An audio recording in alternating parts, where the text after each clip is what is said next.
parents. Good evening, everybody, and welcome to the Covington City Council meeting for Tuesday, April 22nd. In compliance with state law, City Council special and regular meetings are held in a hybrid format with in-person, telephonic, and virtual options for public viewing and participation. With that, we'll call this meeting to order. And Krista, if you could please call the roll. Councilmember Soltis. I am here. Councilmember Porter. Here. Councilmember Hartsock. Here. Councilmember Harjahausen. Present. Councilmember Samomo. Here. Mayor Pro Tem Smith. Here. Mayor Wagner. Here. We have a quorum, Your Honor. Thank you, Krista. If everybody could please rise and join me in the Pledge of Allegiance. I pledge allegiance to the flag of the United States of America and to the republic for which it stands, one nation, under God, indivisible, with liberty and justice for all. Thank you all. With that, we'll move to approval of the agenda. Regan, do we have any changes tonight? No changes tonight, Mayor. All right, thank you. I'll look for a motion to approve the agenda as posted. So moved. Second. It's been moved and seconded to approve the agenda. All those in favor state aye. Aye. Any opposed? The agenda has been approved. First up is reports of commissions. Economic Development Council. Josh, welcome. Thank you. I will be brief. It looks like we have a large crowd here for some reason that I'm unaware of, but I'm sure it's much more important than what I have to say. So, we've actually had a couple of meetings since my last update to you guys. The first one would be that we actually held a joint meeting with the Arts Council, which was super. It's always super cool to meet with them. They have a lot of ideas and they think a little differently than we do in terms of our group think. And we really work well together. So what we met specifically for was to advance the Karma statue project.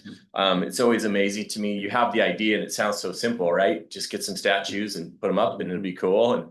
And then there's 1,000, you see that catch? There's 1,000 details to cover, which we have gotten to about 990 of those details. So 10 more and we're there. So we're getting close. We're gonna, this next meeting, talk about kind of a sales strategy, reaching out to some key businesses to get them involved and we'll go from there. I would like to, what I'm going to do with the kind of in terms of steering this group is recommend that we maybe look towards meeting with the Arts Council more often, maybe once a year or something. There's a lot of synergy between what they do and what we do. And I've always thought that, and I've always enjoyed getting together with them. So we will work on that. They also have a much bigger budget than we do. So that's always nice to talk about. So that was the first meeting we had. The next one is we also held our I'm hoping is going to be a biannual business symposium. We had good attendance. One dignitary in particular that came as well, and a number of things that were discussed. Regan gave a city development update, which was appreciated. Chief Easterbrook talked about public safety and some of the really encouraging numbers around our crime statistics in the business core, and some of the things that are trending downward in a good way. And the B&O business tax was kind of roped into that, which was nice for some people to kind of see how those taxes are being put to work. And then Justin Van Lanschut gave a really nice presentation on SEPTED principles in action, and then also ponying up some money for a grant for one of the businesses to implement some of those ideas. So cool on him for doing that. So in general, we've got some good momentum and doing some good things. So we're pretty excited. Thank you, Josh. Does council have any questions? Thank you very much. Right Thank on. you for your entire team for everything you're doing. Thanks, guys. Thanks, Josh. Youth, next up is Youth Council. Silas, welcome. Hello, good evening. All right. At our last meeting, we were tasked with designing some postcards. We came up with a few designs, and we presented them to the team. They liked them, thought they were good. I don't have any pictures for you, so sorry. The next thing, the Kentwood Street sign. We talked about that you were willing to split the cost with Kentwood And Kentwood can split the cost with you. And the one that officially won the vote and been approved is Conk Avenue. Me and my leadership teacher talked about it, and we thought it would be good if we had Conqueror Avenue instead of just Conk Ave, because we don't think Conk sounds great. We think Conqueror sounds better. And then the next thing, Adopt a Street, we had that last week. It was pretty smooth. It was pretty clean for the most part. And we had a good amount of people show up for that. And we had donuts at the end, so always good. The next thing we briefly talked about, this person had come to do a presentation about a year ago, and I think again a few months ago, in November, about the Youth Bill of Rights, which it's more like a suggestion, community guideline. They just asked us if we wanted to do anything with it. We didn't really have anything that we wanted to do with it. So we just pushed that off to the next meeting. And then the next thing, we sorted all the student art. It went pretty smoothly. The only problem is that we actually had these little like sticky things on the art were a little too sticky. And unfortunately at the library it had ripped off some of the paint, so they had to get one of the walls painted. Yeah, pretty brutal. And then some of the art had gotten a little torn up, but most of it was really in good condition, salvageable, and still looked good. But yeah, that went smoothly. That was it. So no more duct tape. All right, thank you, Silas. Does council have any questions for Silas? Thank you very much, and please pass on to the entire council. Great job. Everything has gone really good, so thank you. Of course. Next up is Arts Commission. Riley, welcome. Thank you and good evening.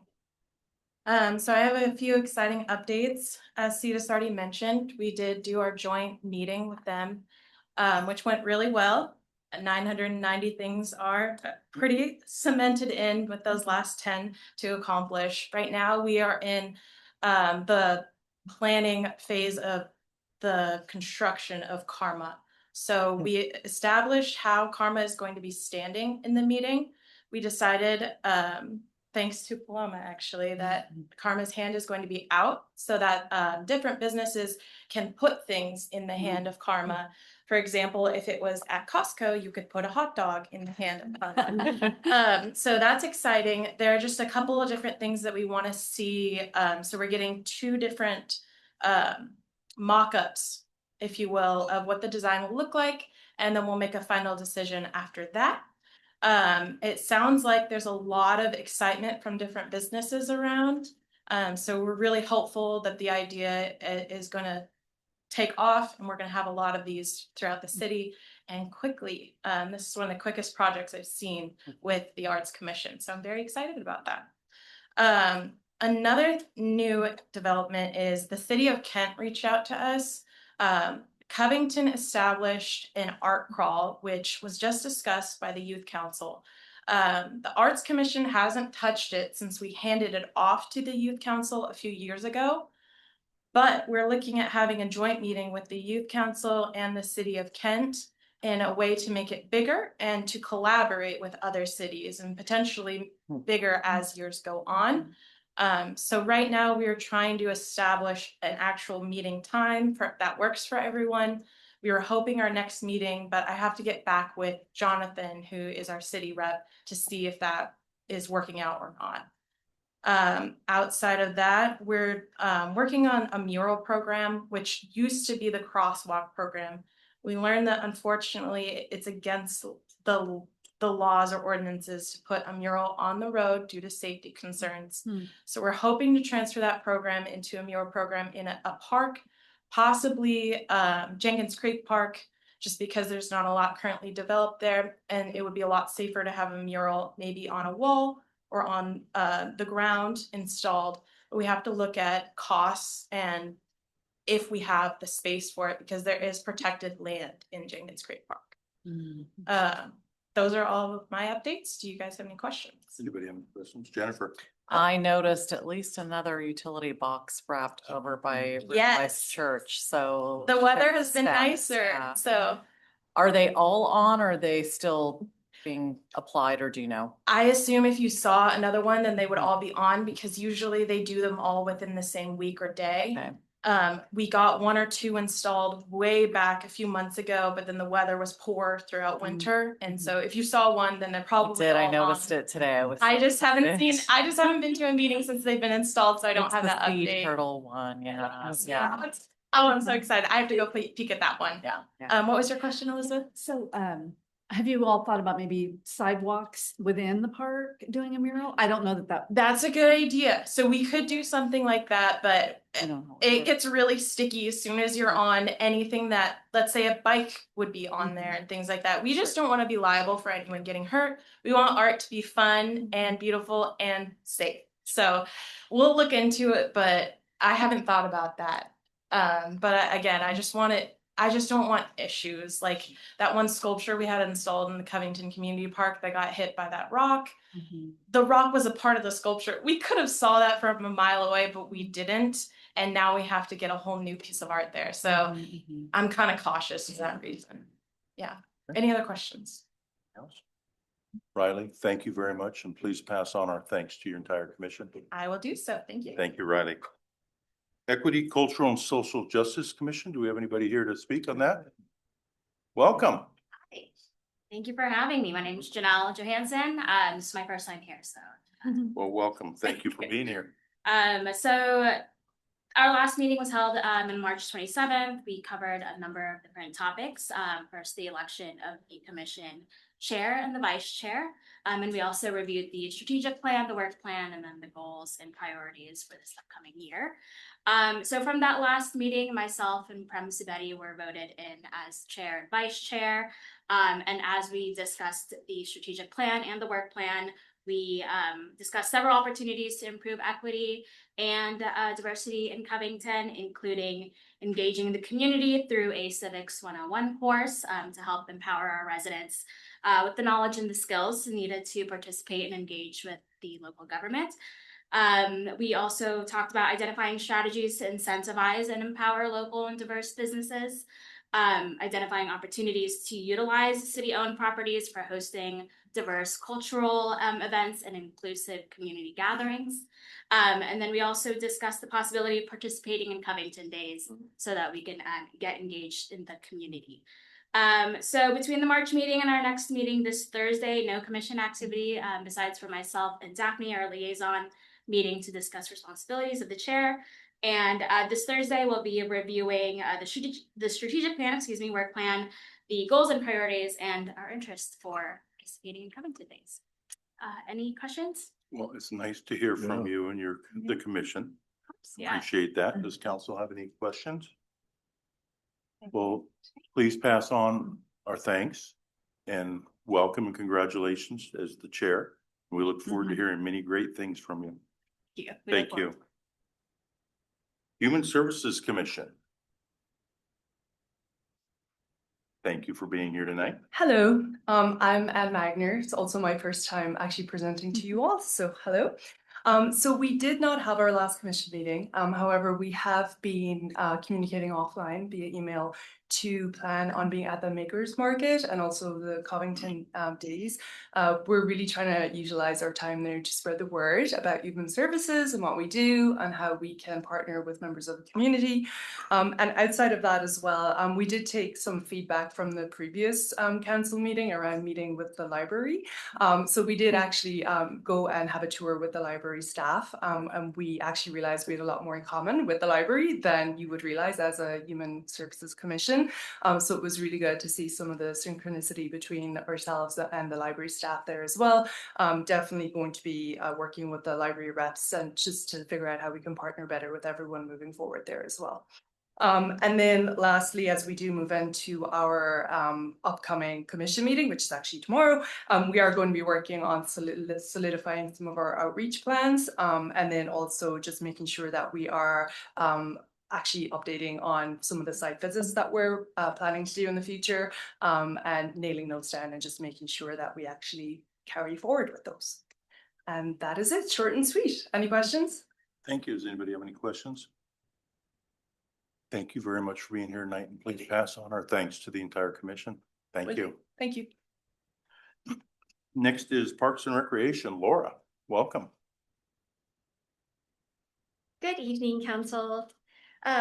We had Selena join us for our Parks and Rec meeting, and she gave us some information about the climate action efforts as it pertains to the Parks and Recreation side in particular, regarding trees and the public tree assessment that is part of that, the multimodal plan, some downtown beautification ideas, basically things involving moving on foot and keeping trees and vegetation alive and well in Covington, because those touch kind of on our areas as both the tree board and the Parks Commission.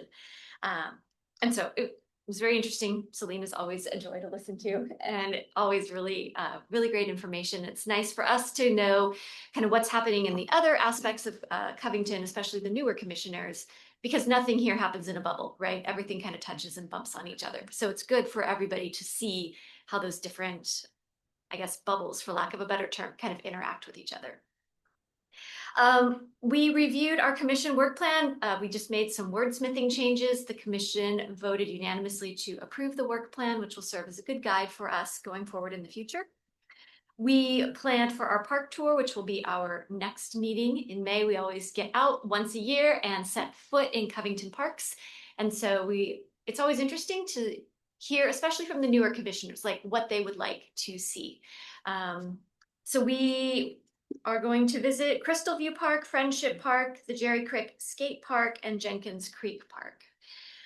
Our last little agenda item was an overview of the Metropolitan Parks District, which you guys got that same information as well. But also good for the commission, especially those who are newer and maybe not familiar with this, to understand what exactly it is, what we will be asking the community for, what that can deliver, what it cannot deliver. All the same information that you guys yourselves received. The commission, by the way, is very much in support of an MPD, and doing it thoughtfully, and an education process for the public, so the public understands why the city is bringing this forward as well. A couple things I just wanted to call out from the monthly report that Ethan gave us. There's an Arbor Day event on Friday. If you don't know, and if you're interested in attending, it's at Jenkins Creek Elementary, and we'll be planting some trees. And one of the nice things that Selena's work is going to be doing with the public tree assessment is they will be identifying places where the city can plant trees. So in the future, we can use that information to make maybe a more, I don't want to say informed, because our choices in Arbor Day are not uninformed, but maybe a more strategic place in planting new trees for the city. And speaking of Jenkins Creek, you might have seen that some of the fencing has come down on the new parking lot area. It's not 100% done.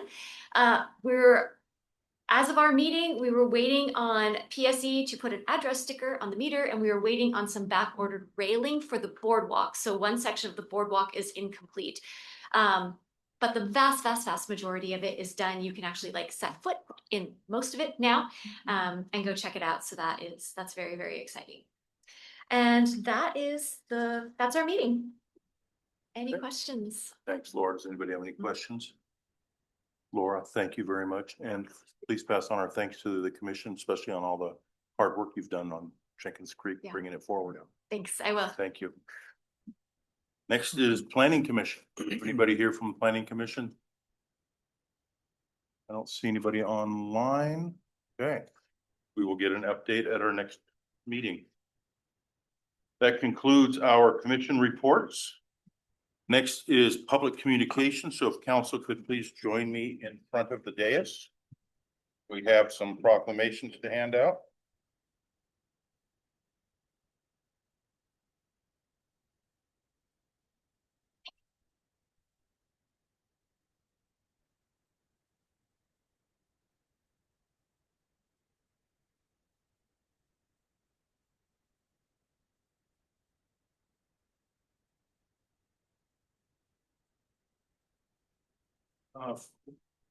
Excuse me. First, is Karen Coates here? Oh, right here in front. If you'd like to join me up front. Karen, thank you for being here tonight. Our first proclamation that you can right here is on sexual assault awareness. So whereas sexual assault is pervasive, every 68 seconds, someone is sexually assaulted in the United States. And whereas sexual assault impacts everyone and anyone can become a victim of sexual violence, yet it is among the most underreported crimes for many reasons. And whereas survivors are already most marginalized, face additional barriers to reporting, such as language, immigration status, or disability. And ending sexual violence requires us to address racism, sexism, and all forms of oppression that contribute to the perpetuation of sexual assault. And whereas by working together as a community, we can alleviate the trauma of sexual violence by ensuring supportive resources are available to all survivors, while standing up and actively disrupting harmful attitudes and behaviors that contribute to sexual violence.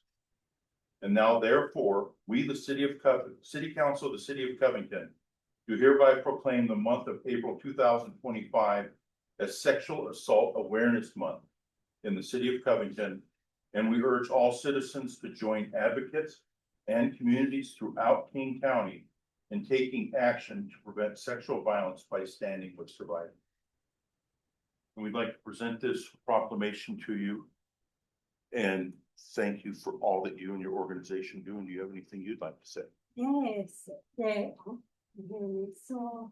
so I'm from KSAR, which is the King County Sexual Assault Resource Centre, and I just want to say that, just like what you were saying about trauma, recovery is possible.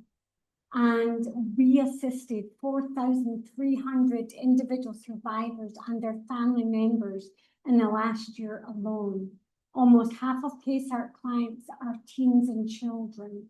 And we know young people are most vulnerable to sexual assault and the least likely to speak up about it and to believe when they do. So I just want to say that we have a 24-hour resource line, and it's a good starting point, and it's 888-99-VOICE. So thank you for standing up and being loud and for inviting me here. Thank you. And thank you again for Thank everything you do. Thank you. Thank you.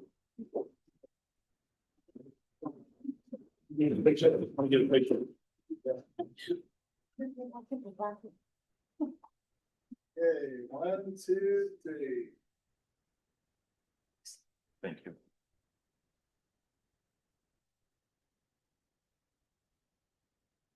And Laura Morphy, if you can help for the next two proclamations we have. The first one is what you were just speaking about. It's for Arbor Day. Excuse me. Whereas in 1872, the Nebraska Board of Agriculture established a special day to be set aside for the planting of trees. This holiday, called Arbor Day, was first observed with the planting of more than 1 million trees in Nebraska and is now observed throughout the nation and the world. And whereas trees can be a solution to combating climate change by reducing the erosion of topsoil by wind and water, moderating temperatures, cleaning the air, producing life-giving oxygen, and providing habitat for wildlife. And whereas trees are a renewable resource, giving us paper, building material, and countless other wood products. And whereas trees, wherever they are planted, are a source of joy and well-being. Now therefore, we, the City Council of the City of Covington, do hereby proclaim April 25th, 2025 as Arbor Day in the City of Covington, and urge all citizens and businesses to celebrate Arbor Day and to support efforts to protect trees and woodlands and plant trees to benefit current and future generations. And Laura, I'd like to give you this for the Parks and Rec Commission for this proclamation. Do you have anything you'd like to say?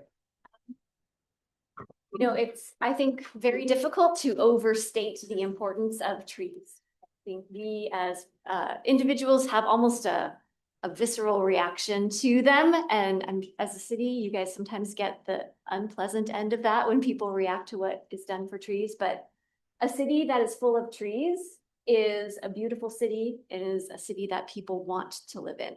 So thank you to the City Council for all that you guys do to support trees in our communities. Great. Thank you, Laura. Thank you.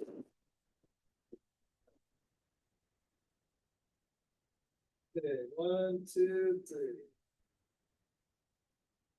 Yep, and our second one. Parks and Recreation. This is for National Water Safety Month. So whereas swimming and aquatic related activities play a vital role in good physical and mental health. And whereas safe swimming facilities like Covington's Aquatic Center provide healthy places to recreate, learn, and build self-esteem, confidence, and a sense of self-worth, which contribute to the quality of life in our community. And whereas as it is vitally important to communicate water safety information and provide water safety programs to families and individuals of all ages, since water safety education prevents drownings and water-related injuries. Now, therefore, we, the City Council of the City of Covington, do hereby proclaim the month of May 2025 to be National Water Safety Month in the City of Covington, and encourage all citizens to join in this observance by attending programs and pledging to be safe swimmers at the Covington Aquatic Center during the month of May and beyond. And Laura will give you this as representative of Parks and Recs. Thank you. And is there anything you'd like to say? You know, we are surrounded by water here. You don't have to go very far to find a lake. We have rivers nearby and people go in them to play and to recreate. And so I'd like to thank you guys in the City Council for your support of the pool and the aquatic center, because we are teaching children and adults. Actually, adult swimming lessons have become incredibly popular now to be safe in the water. And the pool exists as a resource for our community so that they can learn how to be safe in the water and protect themselves. Maybe save a few lives. So thank you for your support of that. Great. Thank you, Laura. Yep.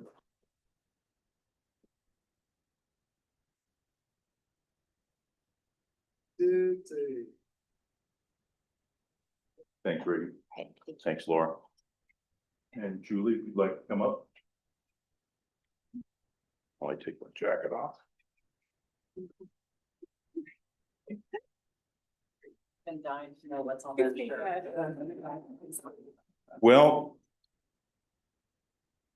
I'll get through this.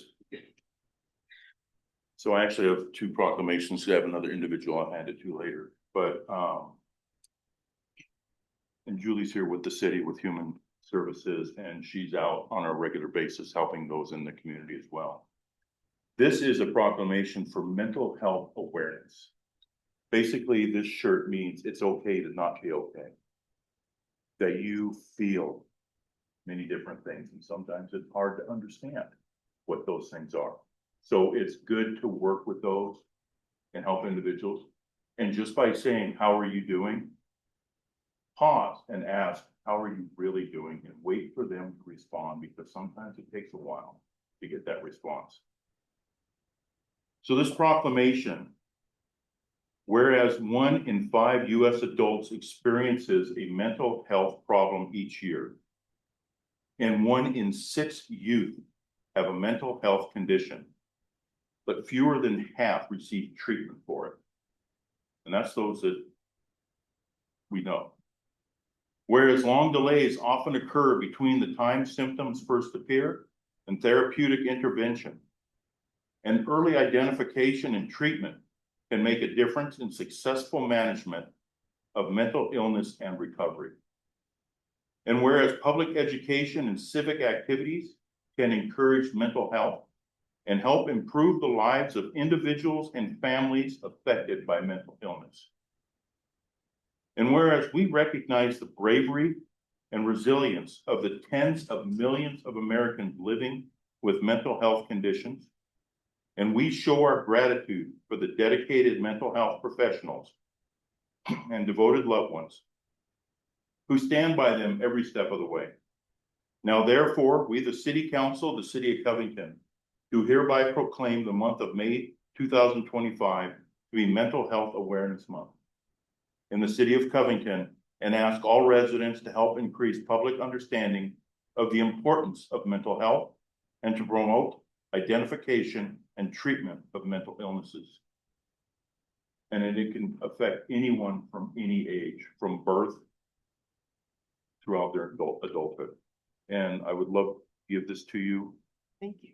Julie, and if there's anything you'd like to say. Yes, well, first of all, thank you for recognizing that mental health is definitely a thing in this day and age, and that we need to keep talking about it, and that it is okay to express how you're feeling, no matter what that is, no matter what that emotion is. So thank you for bringing this to the forefront, and I'm proud to work at the city of Covington and accept this, because there's many examples of how Covington is supporting this.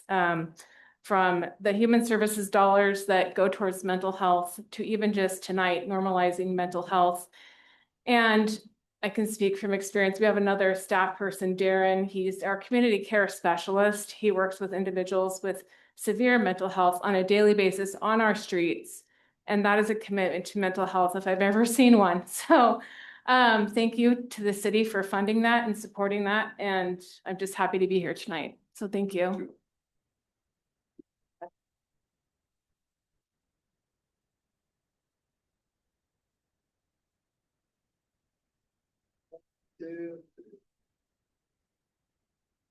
Thank you. Thank you. Thank you all very much.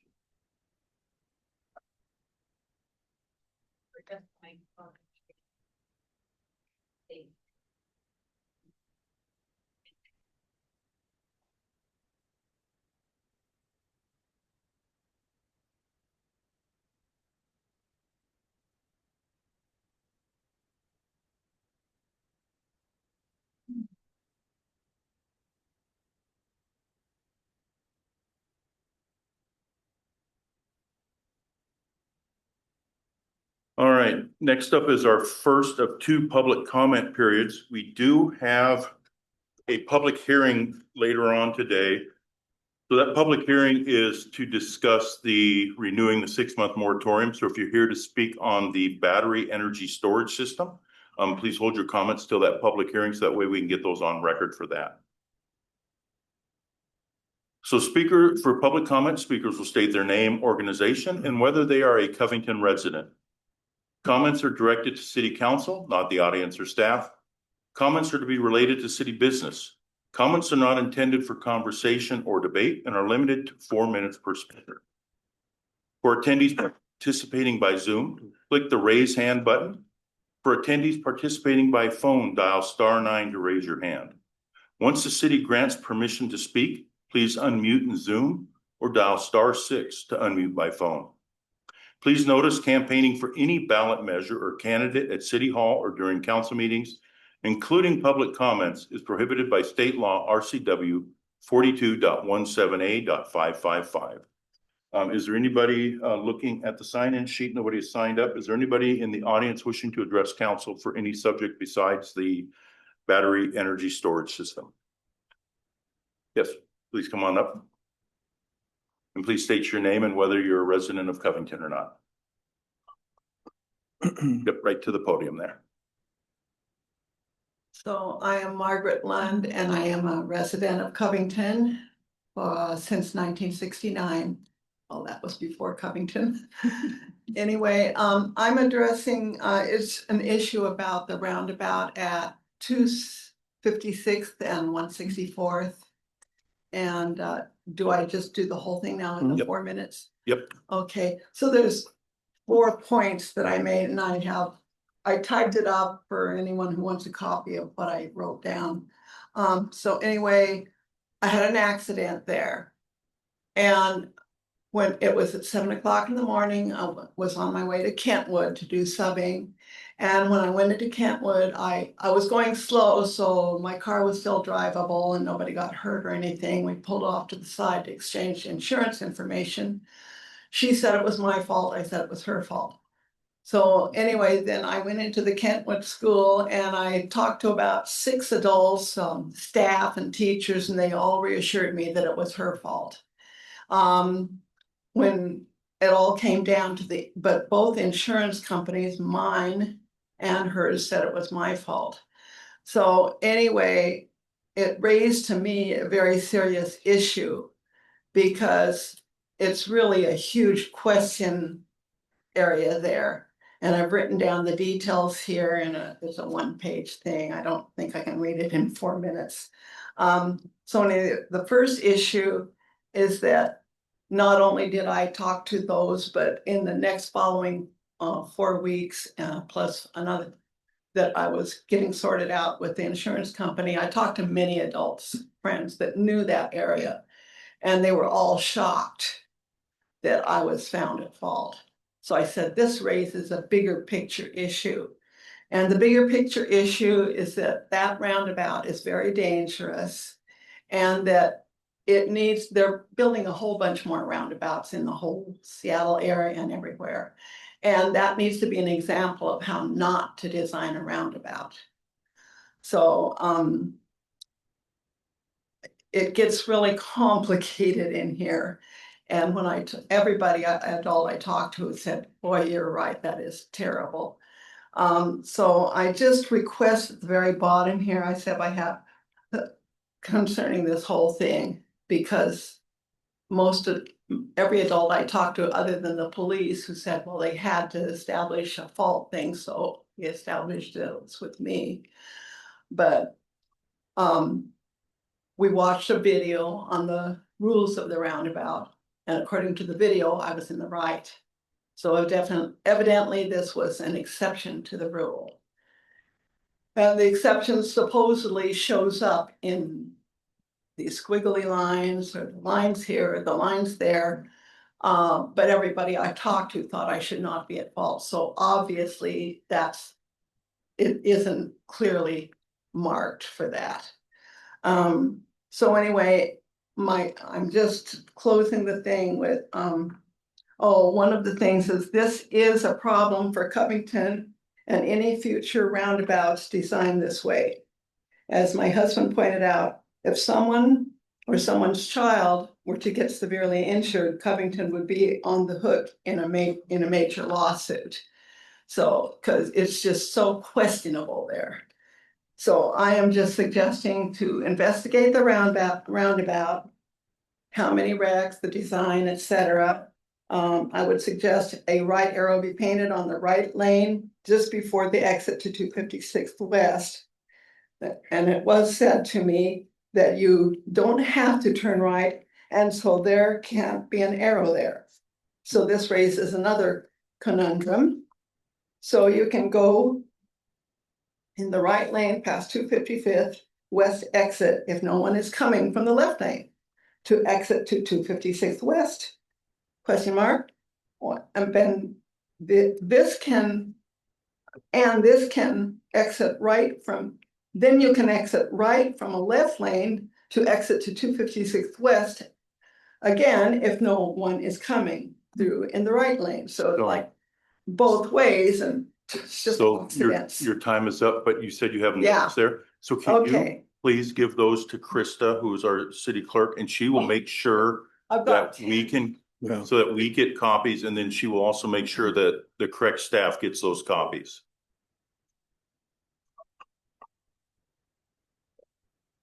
Well, thank you very much for coming in and bringing that to our attention, and then Krista will get that passed out to those that need it. Thank you. Is there anybody else in the audience wishing to address council this evening? Is there anybody online wishing to address council? Please raise your hand. All right, seeing nobody raise their hand, this first public comment period is closed, and we will have a second opportunity towards the end of our meeting. Next up is a award ceremony where we get to honor our volunteer and commissioner of the year.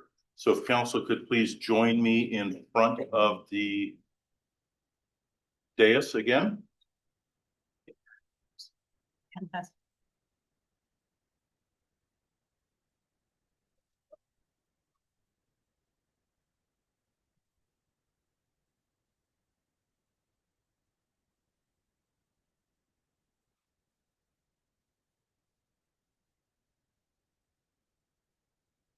Thank you, Joe.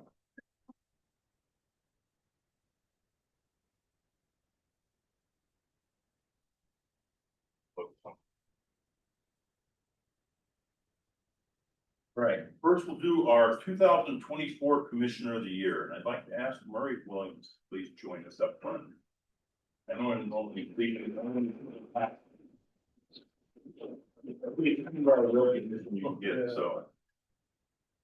So this is for our Commissioner of the Year, and Commissioner of the Year, Volunteers of the Year chosen by our commission, our staff, by working with them and looking at all the awesome work that our individual volunteers, the leading commissioners, are volunteers.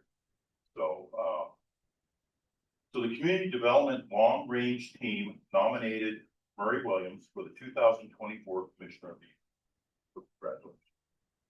Murray has been a key part of the Planning Commission since 2017.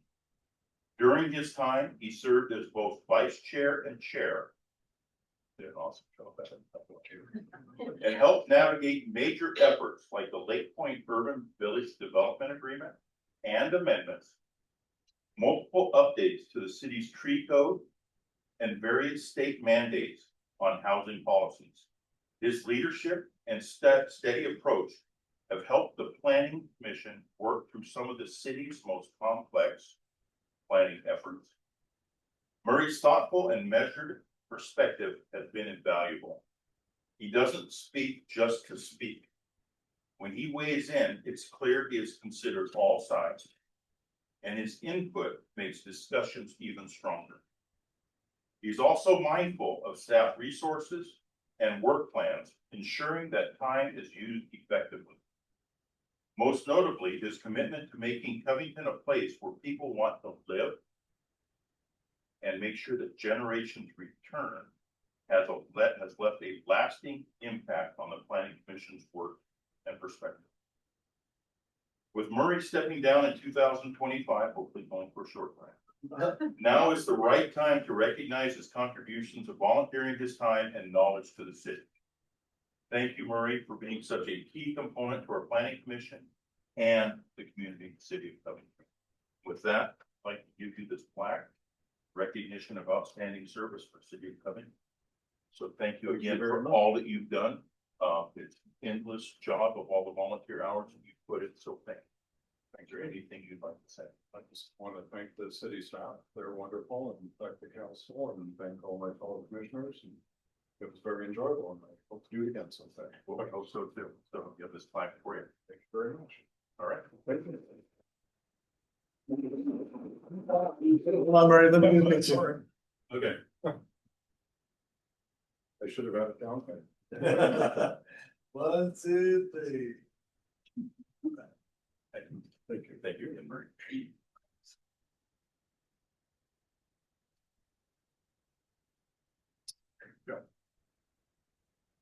Next is our 2024 Volunteer of the Year, and I'd like to ask Justin Metcalf to come up front. Join us right here. So Justin, congratulations. Justin Metcalf is a dedicated volunteer whose hard work and creativity play a huge role in the success of Covington Parks and Recreation community events. He works behind the scenes, assisting Sarah in bringing creative visions to life with incredible projects such as the impressive Light Up, Love the Cubs sign for Covington Days. He also helps with setting up for various events, and his craftsmanship and commitment shine through. Always willing to lend a hand, Justin's positive attitude and enthusiasm make him a true asset to the community. His countless hours of volunteer work ensure that each event is both seamless and memorable, and his contributions deserve recognition. Justin's unwavering support and valuable contributions make him a deserving candidate for this nomination, showcasing him as a reliable and indispensable member of our team. He has been nominated by the City of Covington for the Volunteer of the Year Award, and thank you again for all of your hard work. And we have this plaque here for you, recognition of outstanding service for the City of Covington 2024. So thank you.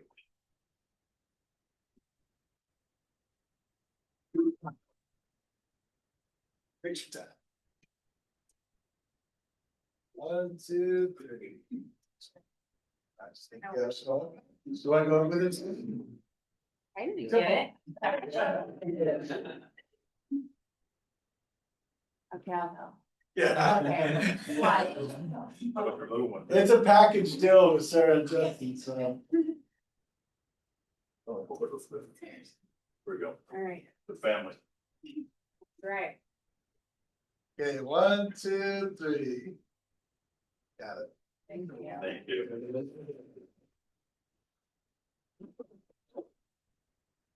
Good. For example, my kids, Jeannie's great, like the kids are great, that's why I'm here to participate in them. They come back. Thank you. Thank you for. You bet. Thank you.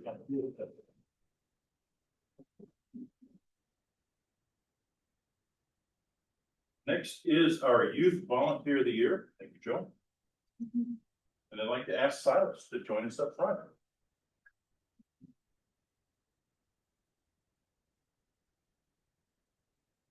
So it is with great enthusiasm that we nominate Silas Coffey as the Youth Volunteer for the Year of the City of Covington.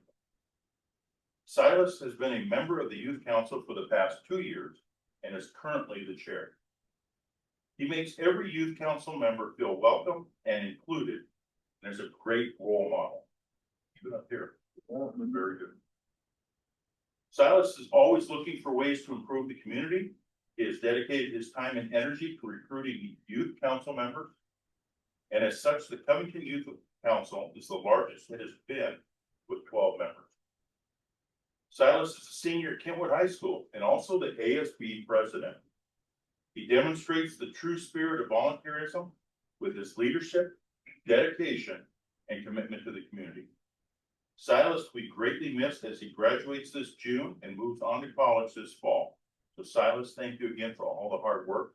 And I want to say that when Sean, Beth, and I were at the Kentwood meeting last year that you had for Constitution Day, awesome.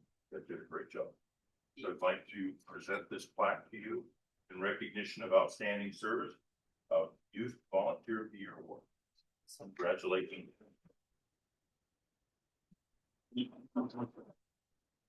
Oh. Okay.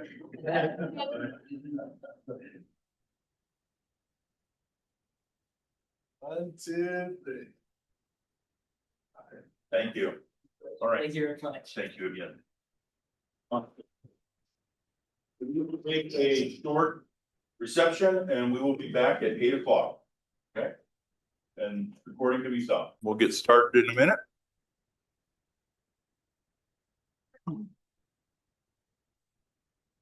Thank you all and congratulations again to our volunteers and for all that they've done for our community.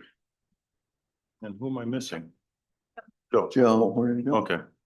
Next up is approval of the consent agenda consisting of items C1 through C6. Is there a motion to approve? So moved.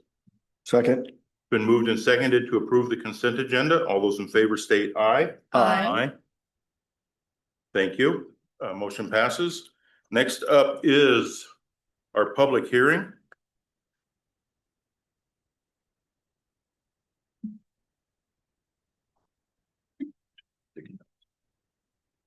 So this is a public hearing. Tonight we have a public hearing to receive testimony from the public regarding consideration of an ordinance to renew a 6-month moratorium on battery energy storage system, facility applications, approvals, and related decisions. This being the date set and proper notices having been posted and published in accordance with state and local law, public hearing is hereby declared open. And Selena, if you could provide a staff report, please. Of course. So tonight before you council, you have a ordinance that would renew our temporary moratorium on battery energy storage systems, also known as BESS. This would extend the 1-year moratorium in effect right now for 6 months. Moving forward, we can only extend these in 6-month increments. So the original moratorium was adopted in May of last year. So this would add 6 months to that that's set to expire. And the reason why we're asking for this is that this is on the Planning Commission's Q3 work plan for 2025. So our intention is to start evaluating the battery energy storage facility regulations that should be put in place in our code, as well as any related zoning related to that. And we're expecting this will extend into 2026. And the reason why there's been a lag on this is a couple reasons. One is we've had other state mandates that we've had to prioritize that are going to be coming to fruition in June. So that opens up the docket a little bit for the Planning Commission.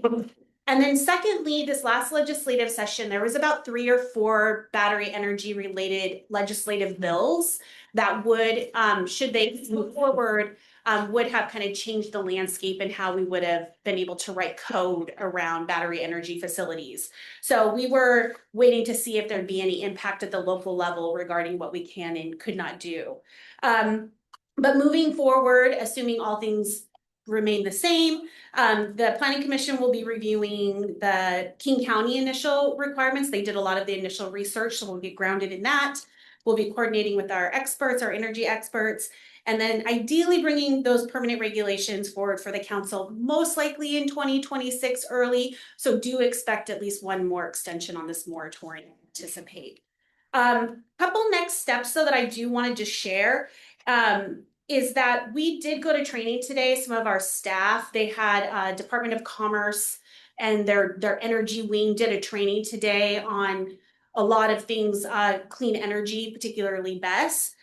We learned that they're also going to be putting out some state guidance on how to support local governments in integrating clean energy projects, particularly around siting battery energy storage facilities and community safety concerns. So I do think there's kind of accumulation of this. They did mention, make note of how many cities have moved towards a moratorium on these facilities. And I think that impact is starting to be felt. So they're starting that conversation.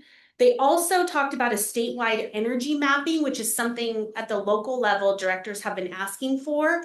Like, can you just tell us where you need these, right? Where do they need to be in relationship to existing infrastructure?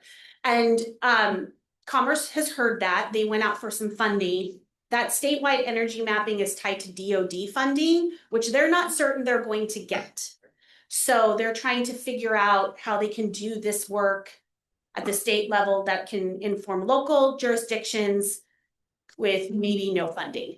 So more to come on that, I'll keep you posted. So that's what's before you tonight in a nutshell, is just to extend that moratorium so the Planning Commission staff can continue the best work. Thank you, Selena. The ground rules for public comment during the public hearing are as follows.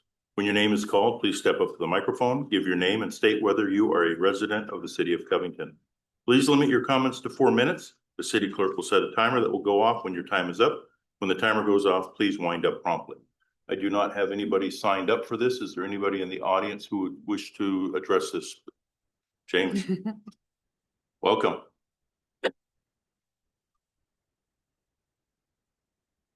Thank you for letting me speak again. My name is James Slay. I'm a Covington resident. I think you guys might have received an email or two from me in the past. Thank you for that. A couple for everybody else in the audience, I guess, and for people who don't get forwarded my emails. Down in Moss Landing, which is Monterey Bay, California, they had a BESS basically catch fire like they do. And for the first time ever, they realized that not only are the toxic gases and smoke and all the other issues and the required evacuation because of those bad things, they found out that there's fallout or ash, and it's toxic. So in Monterey Bay, they have a whole bunch of oceanography and scientific research places. There's a famous aquarium in Monterey Bay as well, and there's San Jose State University has been doing a study for over a decade where they have, I think it's over 200 different sampling sites set up. They have documented history for over 10 years of the contents, the animals, the critters, the microorganisms, and everything across the, basically it's a 2-mile radius area that spreads out. And after the BESS evacuation was lifted, one of the top researchers decided that he'd go out and take samples just to compare it to all the previous historical data that they had. And what he found was an increase of 100x to 1000x of toxins that were directly correlated to lithium batteries and the fire from lithium batteries. And it didn't decrease across their whole entire 2 miles. That triggered a whole bunch of residents to then go to do their get trained and go do testing out to, I think it was like 46 miles away, downwind, where people were, experiencing symptoms of exposure. And they found out that up to 27.2 miles away, there were toxic levels of ash that were from wiped samples found on people's property. Whether it was like their boat with their boat cover, their pool, their chairs, their tables, whatever, just like smooth surfaces where they could just do a swipe, and they found out that it was at toxic levels. So I hope that you guys will continue this moratorium. The developers continue their PR, where they basically say that, oh, that was old technology. All the fires are always old technology, where the actual leading best fires, because there was a transition 2021 from the old technology, which that big bad fire was an older type of lithium battery, to the newer lithium type of battery, which neither of them are extinguishable, neither of them are preventable. There's no technology that can stop thermal runaway, and I think that until there is, that shouldn't be located anywhere by any cities or towns, especially not Matson Middle School. And the very interesting thing is there's actually a whole bunch of different alternative energy storage options available, from thermal energy storage to gravity-based storage to pumped hydro to pumped other chemicals. There's different types of batteries that don't include lithium, which is what is so volatile. And basically the phrase spontaneously combust was basically created back when lithium batteries started, back in the 1990s, of spontaneously combusting. And still, even though it's been around since the 1990s, and Samsung and Sony and all the different, technology giants, they all tried to find solutions that could prevent them from spontaneously combusting. They've all failed. But there are alternatives so lithium should not be pushed. So hopefully you guys will continue this. One last point, I have 10 seconds. I'm thinking that there might be a way that you guys could enact like a B&O tax as well, that could impact any BESS that want to be located here, and if they exported it out of Covington, the stored power. I think there might be an avenue, and I can talk to Regan about that a little bit more, but I think there might be another angle we can go to. Thanks, James. Is there anybody else in the audience wishing to address council this evening? Is there anybody online? Oh, yes. My name is Darcy Peterson, and I actually live in Black Diamond. I graduated from Kentwood High School, though, and lived in Covington for many years. I am a council member of Black Diamond, and we are having this same conversation, also in a moratorium stage. And I agreed, as a member of the council, to be the person who did some additional research to find out what's really out there, to separate what we're hearing on the internet and the pictures of all the fires and all the fear and all of that stuff, so that we can really find out the facts.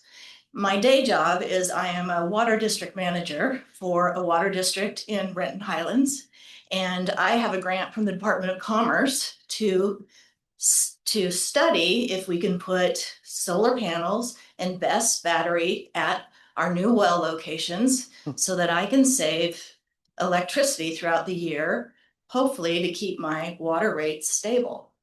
There are other reasons and other applications for BESS besides utility scale applications. A lot of people have smaller versions of these in their homes already. If they have plug-in cars, they have batteries.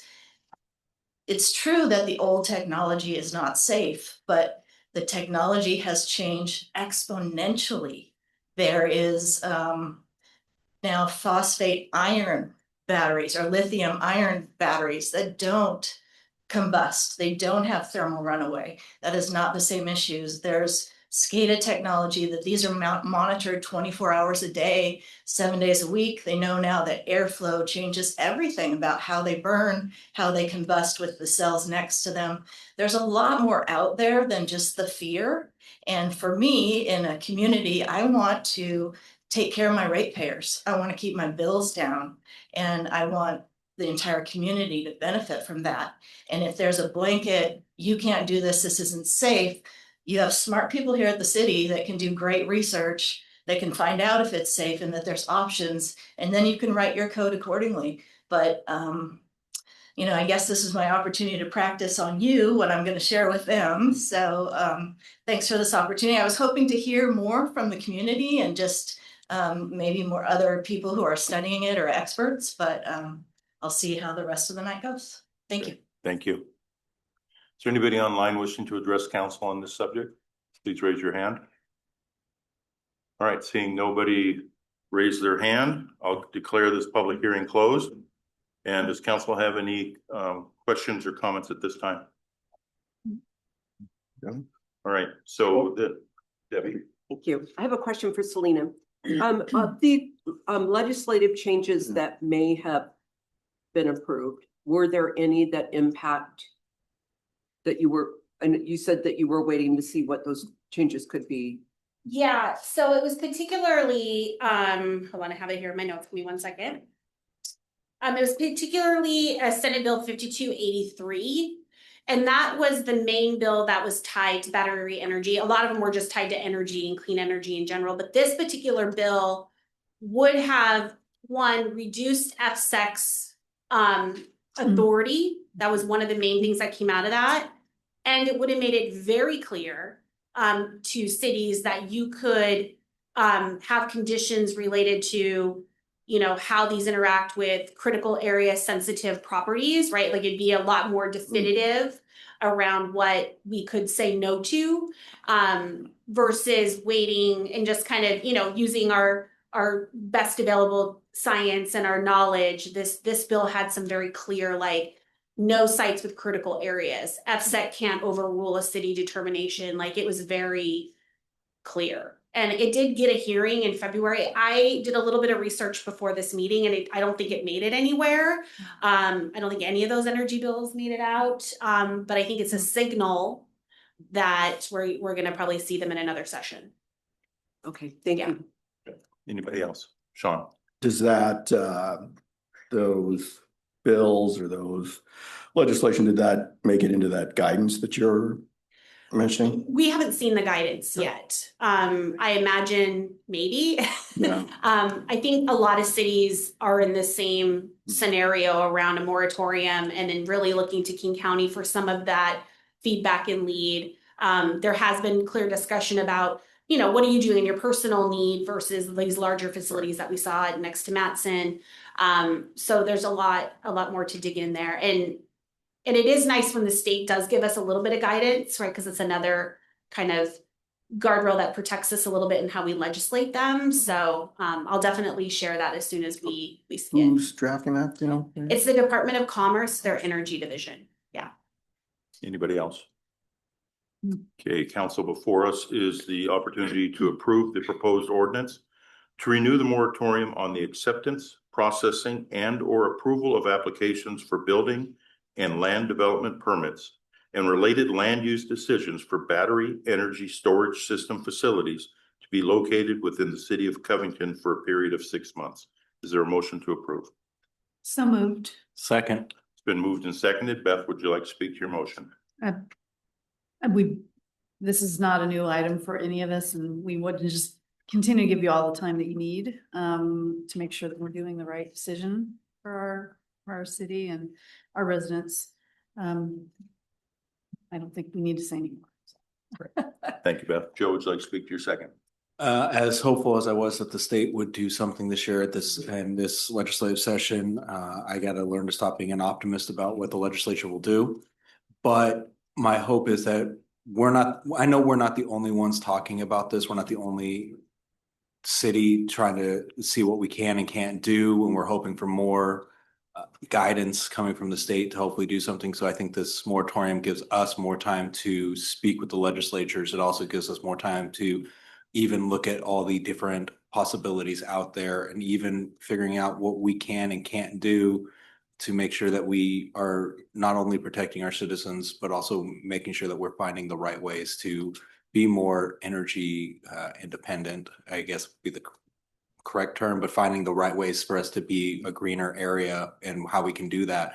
So I'm hopeful that this gives us the chance to speak with our legislators more and keep up the good fight. And hopefully next legislative session, something new and better will come out and will actually pass. Thank you, Joe. Is there anybody else wishing to speak for or against the motion? Okay, it's been moved and seconded to approve the proposed ordinance to renew the moratorium on the acceptance, processing, and or approval of applicants for building and land development permits and related land use decisions for battery energy storage system facilities to be located within the city of Covington for a period of 6 months. All those in favor state aye. Aye. Any opposed? Motion passes. That concludes our public hearing. Next is new business item number 2, which is an update from Republic Services. With that, I'm going to recuse myself and turn this over to Sean. Thank you.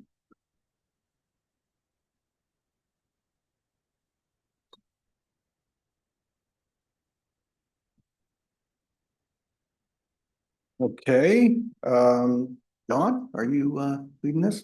Yes, I'll start it off. We have Jim Hutchinson here with Republic Services that is prepared to give us a presentation on EV trucks. And so I'll just turn that over to Jim at this time. Thanks. And Jim, we have placed a clicker on the podium there. All right. Thank you, Mayor Pro Tem and council members. It's really exciting to talk to you about something new here. This came about, as you may recall, I was here a few months back. We were talking about extending our contract or creating a new contract with Republic Services. And we talked a lot about the time that we were really excited about moving into that phase because we've been long-term partners with Covington and we believe you've been a long-term partner with ours. As we were negotiating the contract, we brought up one possible solution that we did include in our proposal, which is a conversation about EV trucks. And that's EV garbage trucks. It's as much as it sounds like it's a new technology, it is not a new technology. It's been around for a little bit. But we at Republic Services have gone to the steps and said, we believe long-term, this is the right way to go. This is the right way to go for the environment. It's the right way to go for our communities. And so we're actively pursuing partners throughout this country. We currently provide services in 47 states, and we're pursuing those partnerships. We brought that to your staff's attention saying, hey, listen, do we believe that the council might be interested in this? And their comments was, there may be some opportunity there. So I'm here today to talk about EV trucks. I do have a presentation, but please feel free to interrupt at any time if you have any question. Would love to answer it. And I think it's better that this be a dialogue. I'm not here to try and sell you on EV trucks, but here to have a conversation and to see if a good partnership between Republic and the city of Covington is right at this time. So let me start by just simply talking about, if I learn the clicker, maybe this way, there we go. Let me talk a little bit about why Republic is interested in this. And that is we have a sustainability goal like many communities do. You have established a sustainability goal for yourself. One of those sustainability goal issues that we talk about is right in that lower left-hand corner, which is to reduce the scope 1, scope 2 emissions by 35% in 2030.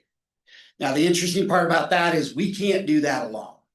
Okay, scope 1, scope 2, that means we're reducing the emissions on our vehicles. And we're reducing the scope 2 as the things that are secondary items. So we need to find partners and we're actively pursuing those.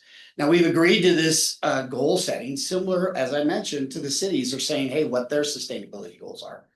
Long-term, we believe this is the right thing to do. And so we're looking, as I said, for those early adopters. And so I don't want to suggest that EV trucks are right for everywhere. When we look at EV trucks and we look at where they work and where they don't, there's a number of criteria that we specifically look at. We look at the route dynamics. Now, somebody may ask a question of, okay, well, Covington, is it really a good spot for EV trucks? It's not the way we have it routed today, because we currently have about 25 trucks that come in and they service the community on one day.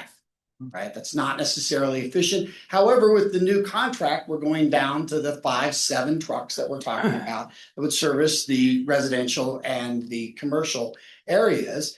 And those trucks are going to be in this community every day of the week. So all of a sudden, those route dynamics change as a result of the opportunity we have with the contract. Also, we look at the vehicle performance. Can it do what it needs to do? One of the things that's important, and I'll go over this later on, this is not a pilot that we're talking about. We've been piloting EV trucks and utilizing EV trucks since 2018. We are now in the stage of rolling out and finding those. We established our first municipal partner in Louisville, Colorado. It's a small community, about 5,000 homes, 5,400 homes, may sound very familiar. They only do residential work there, but we established that back in September where we rolled out that truck. Immediately following that community was Superior, which is immediately adjacent to it in Colorado, which is about 1,000 homes. They said, hey, listen, that's the right way to go. And there was a good partnership there because we committed to Louisville that those trucks would remain in Louisville. But we were only running those trucks 4 days a week. And Superior said, we only need a truck 1 day a week. Can we partner? So great partnership. So in rapid succession, those two communities kind of said, yes, we want to do that. There's a number of communities, and I apologize, my area doesn't go down into California, but there's 2 communities in California that have also already adopted this, and we've got a number in the Florida area that have already adopted. And so they're really starting to gain momentum. The exciting part about Covington, and I'll get into Covington specific, is we don't have anybody yet in Washington who said, yes, let's have this conversation. The other things we look at is the infrastructure improvements. We look for good energy partners that actually have energy infrastructure. One of the big questions we get is, well, wait a minute, are we simply offsetting the emissions from the vehicles to the actual production? Now, Washington's a little bit unique in that Washington does not consider hydro a renewable resource. However, Puget Sound Energy has a very robust program with solar and wind. That means that we can buy offsets for that power and say, hey, wait a minute, the energies, the electrons we're using are coming from those renewable resources and not necessarily from coal or from natural gas or from other sources. So we can literally talk about an infrastructure that's really using emission-free electrons. And then finally, the economics. That's where it matters here and what we have to talk about. I don't want to suggest that EV trucks cost the same. They don't. They're significantly more expensive, probably about twice the size. That's why I very much emphasize the fact that we are looking for partners. And when we talk about price, there is a price impact to that. The nice part about that is, I think once we get down there, you'll find out that it's not as big as what some people think it may be. We'll get to that in just a second. So what does this mean? So what do our trucks do? When we're looking for a truck and we're looking for all those dynamics and looking for that right spot, we're looking for a truck that runs a route of anywhere from 8 to 110 miles in a day. That doesn't sound like a lot, but when you think about a route of a garbage truck, it's stop, go, stop, go, stop, go. Now, what we also do is we balance the 8 to 110 miles with the number of lifts that you have. I don't think it comes as a shock where you're using energy to either go forward or you're using energy to pick it up. So we look for a truck that can do about 1,000 to 1,200 homes in a day that they're lifting, what we call lifts, drive-bys. So they have about 1,000 to 1,200 homes that we drive by. So we're looking for communities that are of this nature. And Covington is one of those that's just perfect for both of those metrics. We also look, for what the state of the charge is. Many people are saying, well, can those trucks do the same work? We're not interested in saying, hey, listen, not only are we going to try to double the price of the vehicle, but now we need 2 vehicles where we used to have 1. So our commitment was to say, when we get into EVs, we were going to look for EVs that could do the same work as a CNG or a diesel truck. And so we have found those trucks. Those trucks are now, as I mentioned, in a number of communities where they've been rolling them out since 2018. In Boise, Idaho, which has been leading the country right now, they're scheduled to have 10, or they have 10 right now, and they'll have scheduled up to 18 trucks. They're a little bit different trucks, and we've learned a little bit from Boise because they were the true early adopters and the true pilots. And we've gone with a different vendor, which I'll talk a little bit about the exciting parts about that vendor here in just a second.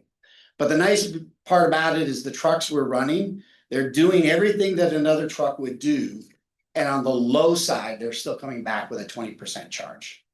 When I say low side, most are coming back at 30 or 40% charge doing a full day's work.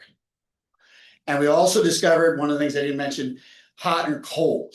Okay, if you think about Boise, there's a reason why we chose Boise. Boise is really hot and it's really cold. We have trucks down in Phoenix, which get really hot. We've got trucks that we've run in very cold areas as well, to make sure that we have the full efficiency of the trucks. So I want to emphasize again, we're not in a pilot stage, we're in a rollout stage. So what does it mean in overall emissions reductions? So California's been studying these for a long period of time, and when they look at a truck and says, hey, how does a truck compare, an electric truck versus a CNG truck or an RNG truck? And they work on a 100-point scale. So 100 point being the worst emitters, which would be a diesel vehicle. Okay, so that gets 100 points. A normal CNG truck, which is what we run today in Covington, it's about an 81 score on that. Okay, an RNG truck is down at about 43, and an electric truck with the offsets is at 0. So what does 0 mean? 0 means that you're saving 104 104 tons, metric tons of CO2 from being emitted into the atmosphere for every truck that's in your community. Now, what does that mean, right? That's hard to say. That's like taking 21, almost 22 trucks off the road every year just by taking and converting one truck to electricity. It's interesting, you were talking about Earth Day today and Arbor Day. It was great to see that resolution because the EPA has a model that says, hey, what's your calculator doing? When we took the specific numbers for Covington and said, hey, a CNG truck runs off roughly 8,100 diesel gallon equivalent, so DGE, a year. So what does that equate to in terms of trees? Okay. So when we talk about trees, and this is EPA's data, if you take 8,100 DGE and remove that from the system, it's like planting 1,000 10-year-old trees for every truck for every year you run them. So you can imagine when you say 4 trucks, you're really starting to talk about a significant impact that you're making to the environment over a 10-year period. Now, it's not just the emissions though, it's also noise.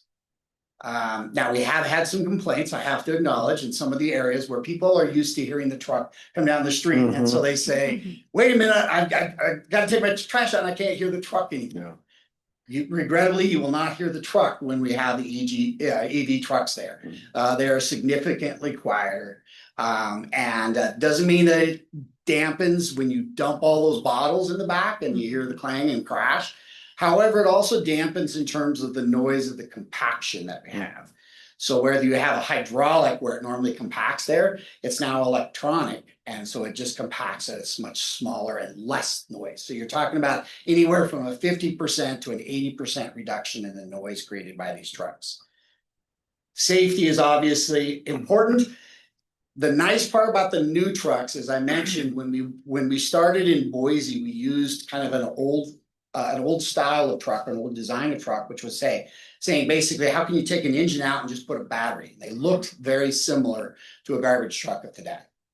The new trucks that we have, and we have a partnership with Oshkosh, and it goes down a couple ways. Oshkosh Volterra, right, is really the name of it. It's McNeilus and Volterra, okay? Those trucks were designed from the ground up to be EVs. This is why we're really excited about it. So a lot of the safety features that you have in a modern day F-150 or a Ram Dodge truck or whatever the truck is you have are now installed in these trucks because they're built from the ground up, which means they have automatic braking when they see people. The windows, as you can see here in just a second, I'll show you an actual picture of the Oshkosh trucks that we had in Louisville. The windows are moved down so that the driver's visibility is significantly higher. We're finding a huge amount of our drivers are being attracted to these trucks. And it's really important in this market where we have a lot of union drivers. Our union drivers, our experienced union drivers are the ones bidding to be in these trucks. And because they have that opportunity to say, hey, wait a minute, I want to be in that truck. And we have a lot of our drivers that are pushing it. So there's a lot of things, so you get more experienced drivers, but the technology is there with the safety and the cameras that go 360 degrees with the automatic braking and with a lot of the other features that you can see with the blind spot and cross traffic that they have.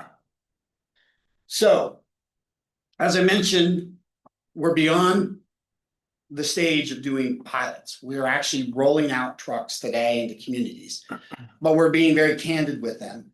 And that is, we're testing out the trucks, not for the truck's sake, but we're testing trucks out for the community's sake. And so we have a number of communities that we have rolled out trucks, and we're running trucks today. Bend, Oregon is one. Salem is in the process of getting one. Wilsonville is in the process of getting one. We are actually moving forward with trying to get one here, or not trying to get one. One here in Kent will be here, but the purpose of those is just to gather more data on how they'll run. Those trucks will go to wherever we find partners. And so we try to tell community, or not try, we tell communities that says, hey, listen, we're not going to make a lot of fanfare about a truck being in your community if we're only there temporarily.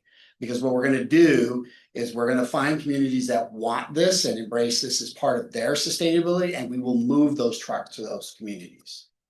And that's what we are doing today. That's why when I mentioned Boise's got 10, they'll have 18. We're moving trucks from some of these pilot areas. I said pilot in terms of the routes, not pilot in terms of the trucks. But we're moving trucks there today because the community is embracing them. So specifically then, and this is the truck I was mentioning, you can kind of see it on the side there. This is an Oshkosh truck that you can see, and you can see the windows are much further down. The ability for a driver to actually hear things that are going on around him are quite a bit. So this is a safety issue. This is an environment issue. This is a noise issue. So these trucks go beyond just simply the emissions associated with them. But what it means to Covington specifically, okay? I thought it was interesting that when we were talking, the last time we were talking about the contract renewal, I noticed later on in your agenda, you had the sustainability platform that the city was putting forth. And so we're saying, hey, that was interesting. And that's what caused me to ask the question. When Dawn was sitting down, I said, hey, Dawn, we proposed that. I don't know, is the city even interested in that? Because we know it wasn't part of the base conversation. Because right now we're the only ones who are offering this feature. So there's an opportunity to marry up with your plans that you're already working on today. There's also the noise reduction that I mentioned, the neighborhood safety, and the municipal partnerships that we're looking for. So what does it mean, bottom line, to the community of Covington if you were to pursue this? There is a cost impact associated with this. We worked with staff and we gave kind of the baseline of what we thought for 4 trucks. And there's a reason why we said 4 trucks. Because right now the trucks are for residential use. By the end of the year, they're talking about commercial use. But candidly, I don't want to talk about pilots. Those will be pilot trucks. I want to talk about implementation of trucks. So we do a residential fleet right now with the Oshkosh. So those are the side loads. They do weigh a little bit more.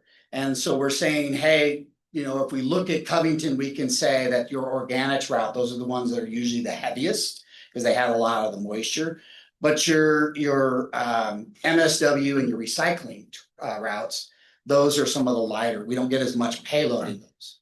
However, we do get more payload in a recycle truck, and using Boise as the example, mention that compaction associated with the electric, where normally a recycling route might only get about 6.5 tons of material. They're designed to have upwards of 10. In organics, they exceed that. That's why I'm saying organics is really heavy and they don't even fill up. Or on recycling, you get about 6.5. The torque on the blades that does the compaction there is far greater with the electric motor, that where we used to get that 6.5, we're getting upwards of 9. So you're getting some efficiencies associated with that as well. And then also, the sustainability surcharge is what we're talking about. And this is what would be added to the rates if the city decides to do this. And that would add, and this can be split up differently, but we're proposing that it'd be about a $2.50 increase for the residents on a monthly basis. So it's $2.50 per month. That's for all 4 trucks, pays for all 4 trucks. And on the commercial side, which would basically be the equivalent to that, is about a $3.93 per cubic yard. And it varies a little bit just because the volume of yards and everything else goes. But those numbers can be changed around, but that's what we had talked to the staff about, saying, hey, this is where we're looking. What that also includes is it also includes those offsets that I were talking about. Currently, the state of Washington is predominantly hydro, as I mentioned. The state doesn't consider hydro renewable. However, Puget Sound Energy is not. They have a lot more of natural gas in their system. And so we would acquire offsets in partnership with PSE. So you get down to that zero emission level. And that's where we're talking about what it means to the city is that per truck, you'd be removing that. If it was without RECs, you'd be about 93.7 or 92, 96. I knew my numbers were off there. 96.7 metric tons of emissions per year without the offsets. And we're proposing that we do participate. It's not that much additional for the offsets. So we're suggesting that we would include the offsets to that gets you the 104 metric tons of material of removing that. So that's what we're proposing today. I would be remiss if I didn't say that, staff have been very good negotiators on the city's behalf. And I think we've come very close to finalizing the contract there. Don's been pretty mean. But this is something that I know we brought up, and I know there were some questions about, wait a minute, how do we know these are going to just be used in Covington? We're paying for them, how do we know? And those were similar questions to what we had addressed in Louisville. Okay, Louisville was very much about, wait a minute, if we're paying for this, we should get the benefit. Totally agree. And so we've moved their contract. We've added language, and we can send that language to the city of Covington. We've added language that guarantees that the trucks will be used in the community. There's a little caveat for like de minimis use that it says, hey, if there's somebody who's just over here that we missed, we might run the truck over there. But significant amount of time is going to be used within the city, exclusively for the city.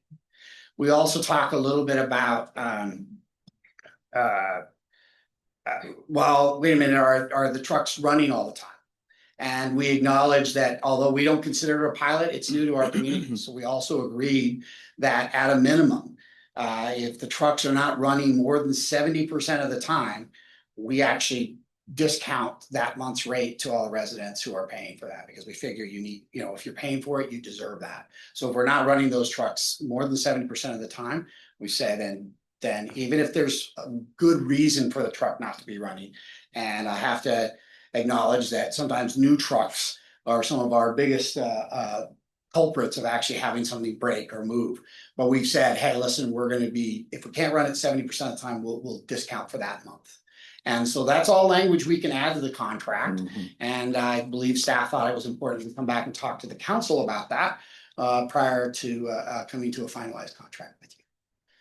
So you didn't interrupt me, but please, if there are questions that people may have, I'd love to answer them. Questions? Yeah, Joe. So I got a couple of them here. Big one I think we all have is how long do those batteries on those trucks last? What's the age? So our limits on them? partnership with Oshkosh, okay, so this is a little bit of a different relationship we have with the manufacturer. Our partnership with Oshkosh actually has them take those trucks back after 10 years. So they're in for 10 years. At 10 years, we end up replacing those. They take the batteries back. They refurbish the batteries, take all the precious metal, recycle those batteries out. And so 10 years is the life of those. And that's part of our contract with the manufacturer. Now that you've said that, what happens if, say, the battery in one of those trucks dies after 2 years? Is that part of the contract too? Because we all know, like, anything new is bound to break really quickly on us because we've all had it happen. So what happens if one of those? There's a 10-year in there for a reason. Okay. Yeah.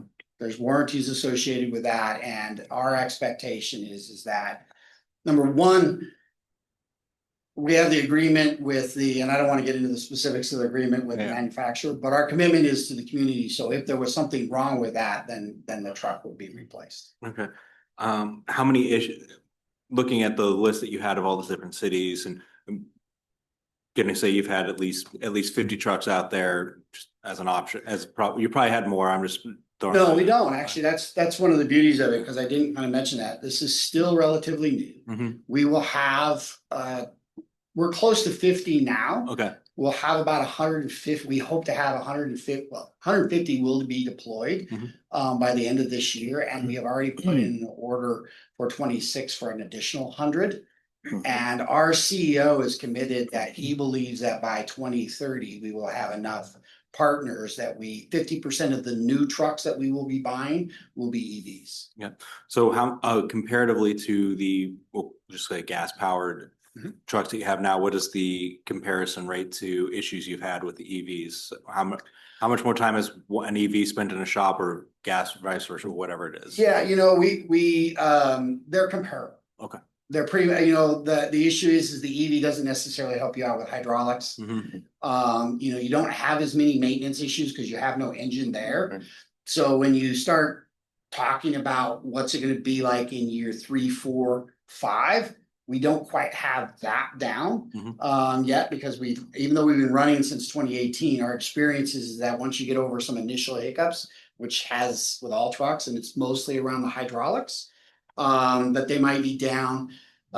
Candidly, one of the issues we had in Colorado, the first thing was when we tried to license the truck, the state didn't know how to license them. And so, but we have not been experiencing anything different than what you would typically have, other than the fact that, like I said, in the first couple of years, the manufacturers are the ones who are working on the truck, so they're in there to get them done quickly. So like if one broke down on the road, just like a gas power one, you're just calling the big tow truck down to come get it. Nothing different in that aspect. Okay. Correct. And we do have some questions usually about, hey, what if it runs out of battery or something like that? And usually where we deploy these, we do have mobile generators that will go out there for some reason, but we haven't had any run out of battery. Like I said, they're coming back full, or not full, but they're coming back fuller than we expected, I meant to say. So they're coming back where we expected, saying 20%, they're coming back closer to 30, 40%. All right, this is my last question, and I'm sure some of my colleagues will have something that will peg another one for me. But if we were to do this and say, yeah, we want to partner with Republic on this, how would it be a stage bringing in, we'll start with 1, 2 until we get them all, or would all 4 show up on, like, hey, Monday, they're all 4 here, or over the next 3 months, you'll see all 4 show up? I have to commend the city on this. We're not implementing the contract till July of 2026. Our expectation is that we will have a truck here that we can showcase this year. Probably, I think John and I were talking about maybe around Q3 that we'll have a truck that we were expecting to go showcase. One of the things I want to say is our expectation is that we get it rolled out right at the start of the contract. So 4 trucks right at the start of the contract, and in 18 we have the chargers that are there. But more, or as important as that, is that we also build up.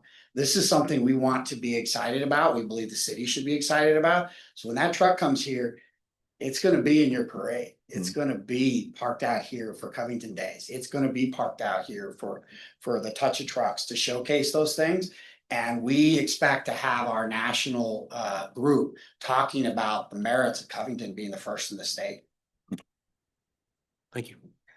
Other questions? Yeah, Jennifer.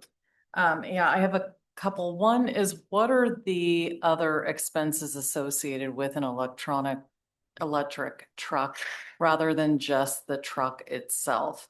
I'm seeing that there's some infrastructure charges that are passed on to the city. What is that? So there is the charging stations themselves. There is the transformers you need to think about your house. If you build a house and you add a hot tub and an AC system, at some point your transformer is going to get overwhelmed. Or if your neighbor puts one in, because usually you have more than one, your transformer is going to get overwhelmed. You got to build a new transformer. You got to put in a new transformer. You got to build a conduit underneath the ground where you're running the electric system to that, and then you build the charging stations. One of the nice parts about the charging stations too goes back to our drivers. So if you'll belabor, just going a little bit longer on your question, because I forgot to mention, they're programmable, right? So you set them to charge at night. when the power grid's not being utilized as much because people are sleeping, lights are off kind of thing. And it also is a benefit to our drivers because when they know that they gotta be out at 6, they program it to say, start warming up at 6:45. And so the heater comes on, they're still charged and everything comes in that way. So there's a lot of that technology that it's not just the trucks, but it's the technology that gets put into the system that controls how it's charged, when it's charged. If you looked at a charging, when you look at the kind of the curve of how fast an electric truck charges, an electric truck can charge to about 50% in about an hour. But what it does is it slows down once it gets past that 50% so that it doesn't overburden the battery and overheat the battery. So the last portion of a truck where you charge it to 80, 90, 100%, and you typically don't go to 100%, but you go close to it, it takes the longest amount of time. So that technology is what's also out there. Okay. And then the other question, you commented that the trucks would only belong to Covington. Given that we only have day and I think a partial day of pickups within the city, I can't imagine that those trucks would be just sitting somewhere else untouched for the rest of the Well, week. that's what's going to change with the new contract. Today, we currently do, like I said, 25 trucks in the community. In your new contract, you required all brand new trucks. Okay. As a result, we have to reroute the system. So we will be providing and we'll have to figure out the dates and we'll communicate all that. But by July of 2026, we're going to be running 5 days a week. Okay. Thank you. Yeah, Debbie. Thank you. You mentioned the charging stations and the transformers. Can you tell us what the cost of those were? I don't even know if we have a full tab on them yet. It varies from area to area. I'll give you a ballpark number. They're north of $1 million for the charging, or not for the infrastructure. They're north. They're about. I'm trying to give you as clear an answer as I can because it varies. It depends on how much pre-work you do. So like at the site, I know Louisville a little bit better because we had enough room there to build the infrastructure for 16 trucks, even though they only needed 4. So we prorated that down. So when we came up with our price tag, what we did was, I don't know exactly how much space we built in Kent. I know it was for more than 4, but we don't have enough charging stations that we put in there yet. We only put in the 2. So we prorate that in, but the cost associated with that, like I said, totality is about a little north of $1 million. It's probably about $1.5 million, I think was closer, but it really depends on how big a facility you're creating. Okay, thank you. And then are weight wise, are they comparable to diesel, gas? They are a little bit heavier. That's where I mentioned that we would probably, as we said, we're doing residential trucks in this neighborhood, about 5. One of them would be running organics. We're recommending that we kind of limit it to 4, that the organics truck might be not CNG because they're about a ton. They're about a ton is what our professionals have been telling me. They're about a ton heavier. And that's just because of the battery packs that are on there. You take the engine out, but the batteries are heavier. Okay, thank you. So in the cities where you've been using them, have they, maybe there hasn't been enough time to tell, but any noticeable faster deterioration of the roads? No. Okay.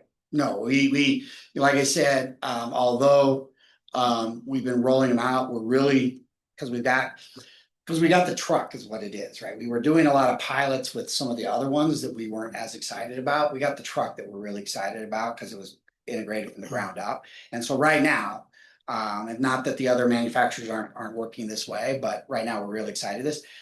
But we've been running trucks since 17, 18, from North Carolina to Boise to California. And we've not seen a significant impact. Now, I don't want to suggest that heavy trucks don't have an impact on road. They absolutely do.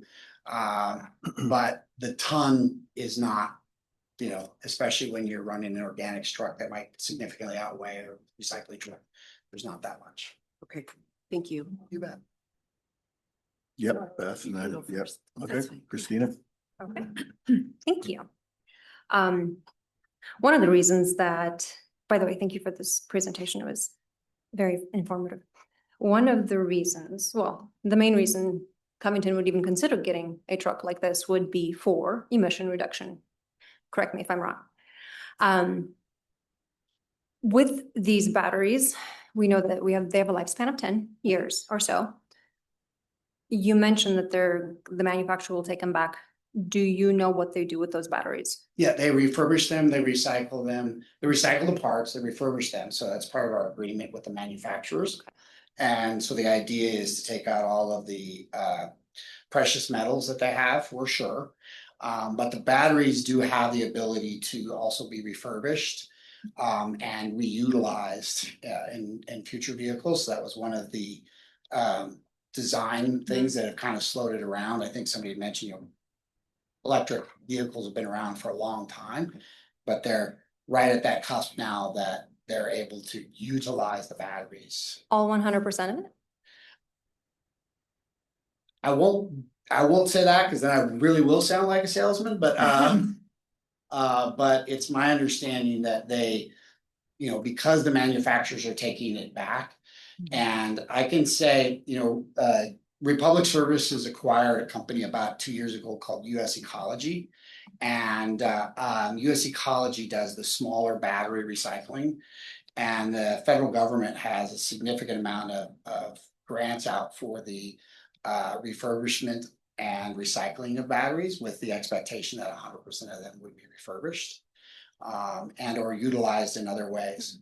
Some of the battery storage issues that you just had your public hearing on, there's some questions about whether or not they could be used that way as well. Right. But that is where our manufacturer said that they will take 100% responsibility for making sure that they're fully utilized. So I don't know what that means. Yeah, I mean, I am curious. At the end of the day, we all live here in America, and whether it's recycled here in Washington or it's recycled somewhere else, my hope is that we don't shoot ourselves in the foot. I know that certain batteries cannot be recycled, and their emissions is more dangerous than diesel fuel. So that's in minimal research. How much is each truck costing? So forgive me for being round, it's just everybody tries to hide their numbers because we're a for-profit company. So understand how round. Can I restructure my question? Will Covington be paying for 100% of the 4 trucks? You will be paying for a portion of it. A portion of it, right? So we are not. Because it's arguably I have to say yes, because your rates go to pay for that. We're not increasing for 100% of the trucks. So Republic is making the initial investment of roughly, and this is how I'll kind of get around that question, about nearly $6 million up front, if this is the way we want to go for those 4 trucks. And obviously the time value of money, we're not going to collect that over 10 years. So there'll be a portion of it. There is a little portion of that we say, hey, maybe we'll go after grants, but grants aren't being offered right now, so we can't put that into the calculus. Yeah. You'll be paying for a good portion of it, but just like our other vehicles, indirectly, yes, you pay for the trucks. So I asked because if this is a partnership, it has to, we're using the word partnership. A true partnership is when both are invested and have skin in the game. It's hard for me to believe that with the extra ton and the 4, potentially 5 trucks driving on 5 days or every day of the week, that there would be no street impacts on the streets that are already struggling in Covington. Has there been discussion in remember there's Republic's responsibility of that? Yeah, remember we already do the administrative fee that the city has full control over on what that is, what that's set out. So part of that can be used for that. But remember today, there's 25 trucks being driven on the streets today on a 2-day period. So we're saying 5 trucks on a 5-day period. Yeah. Okay, and you mentioned that it is twice the size. Or size, not just weight. You mentioned it is also larger. No, it's roughly the same size. Oh. So say turning Yeah. radius and everything else, they're roughly the same size, same capabilities. They're obviously configured differently. So the windows and spaces are bigger, but they're roughly the same size as a garbage truck. Oh, okay, that was, Okay. I was very curious. We have some pretty tight streets that Yeah. already, I Yeah, think. anywhere, we have not found anywhere that a CNG or a diesel truck can go that a EV cannot. Unless it's 200 miles down the street. Okay, I'm good for now. Thank you. Beth? Okay, thanks for addressing the size, because I heard the same comment, twice the size, and I was like, well, how's that? But Yeah. sounds like we've got that sorted out. So the, if I'm hearing you correctly, it's quoted at being about $4.2 million over the 12-year contract price. About $350,000 a year for the 4. So you all are paying maybe 1 million or 2 million for that, and we're paying 4.2. Is what I'm hearing. Roughly, you if you kind of went to an NPD, probably Okay. would figure out. Okay. I think it's a little bit more than that, but yeah. Okay, so what happens in year 11? Because now we're gonna have batteries that go kaput. I mean, and now that's gonna cost more, or is that included in the? Yeah, no, in year 11, because we do have a 12-year Yeah, contract. We turn in our expectation, and it goes back to my comment. If we find a partnership where we're doing EVs, our expectation is that you're gonna get a new EV truck in year 11. Okay. At whatever, at that same, as part of the same contract. And that the truck goes back to the manufacturer is our agreement with the manufacturer. So what's the I know things could change. What would be the turnaround? Because even if we get a discount on our service, our residents have an expectation that their garbage gets picked up once a week. And if there's no backup vehicles to come in and maybe there will be, maybe that's the plan to have a backup vehicle. We don't want to go 2 or 3 weeks without garbage service. No, We're waiting yeah. for a truck. We do that, that we can handle that even when a truck is down, whether it's a CNG truck or an RNG truck, we have a certain level of downtime, and this is why we also propose the language, about that 70% if it's not working, if it goes down, we're gonna have another vehicle that's coming to pick stuff up. Okay. That's what John works really, work hard with. It's also where I mentioned the de minimis use that we may have, that, hey, if a CNG truck goes down, we may need the electric truck to help out there. And so after it's done in Covington, they may go help out. Sure. And that's how we do that. But the 70%, that's where I'm saying, no, we can commit to saying, hey, 70% of the time it's gonna be running, it's gonna be working, it's gonna be doing everything else. If it's not, then that surcharge comes back.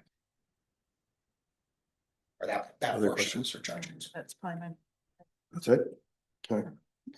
Well, I appreciate this presentation's been really, really helpful. It's interesting. A lot of facilities, entities are moving toward these electric vehicles. I know the RFA or Regional Fire Authority is looking at purchasing some electric engines. They already have electric aid cars, so I just see more of this heading in that direction. So a couple of questions. I appreciate everyone's comments. Many of those were ones that I had. You mentioned building out the infrastructure for this. Will that infrastructure be located in Covington, or will it be? No, it's at our hauling facility in Kent, where the trucks are currently. So we're one of the first adopters though, and we would be building that.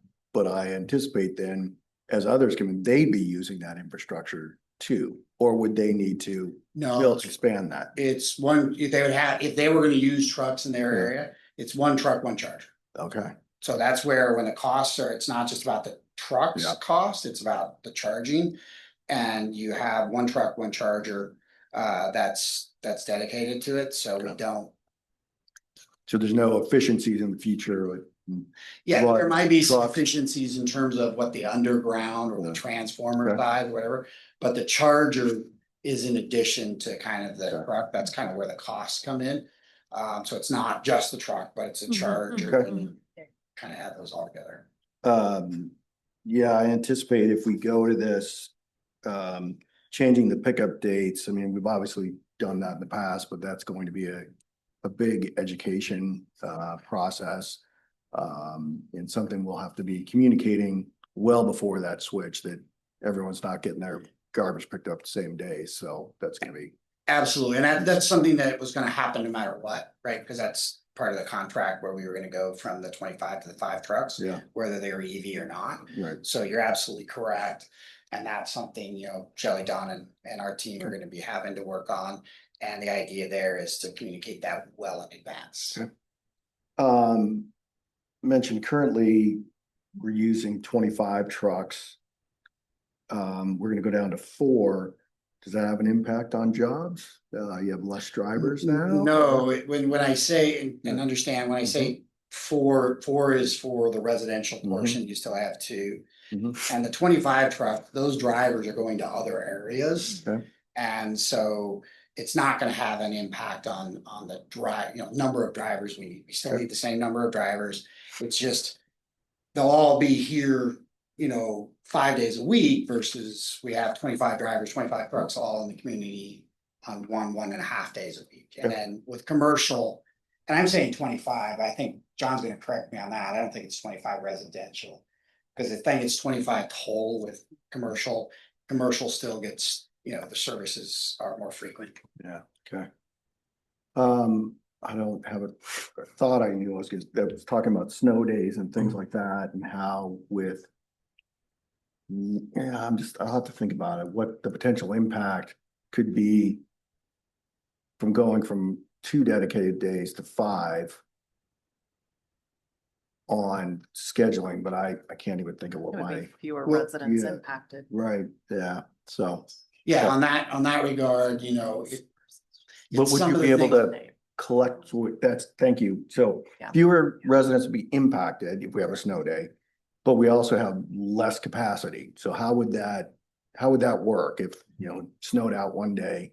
But we only have 4 trucks, would they just double their route the next day or? Usually what we do is we'll do 1 or 2 things, and I think there's some changes we made in the contract where we maybe skip an organics week so that we don't have a recycled day that gets skipped up for an entire month kind of thing. Right. But we'll do 1 or 2 things, usually in coordination with the city. We may delay service for a day so that everybody gets bumped like we do kind of with most of our holidays, and or we say, hey, you can put out doubles the next week. But one of the things that we thought was innovative this last go is like, hey, get permission from the city to say, hey, listen, middle of winter, we're not doing a lot of organics. So rather than running yard waste that week, let's pick up recycling that week. So we talked about being flexible and working with the city that way. And so the advantage is not necessarily for the big events. Usually what we talk about is when we're in the community 5 days a week versus 2 days a week, if you have a miss, then you're gonna have a truck coming back to the area. So sometimes that helps out in that regard. Okay, all right. And just one other suggestion or thought, I don't know whether we're gonna, if we do, prove this. Since these trucks will be dedicated to Covington, might be some good PR to have the city help name those trucks.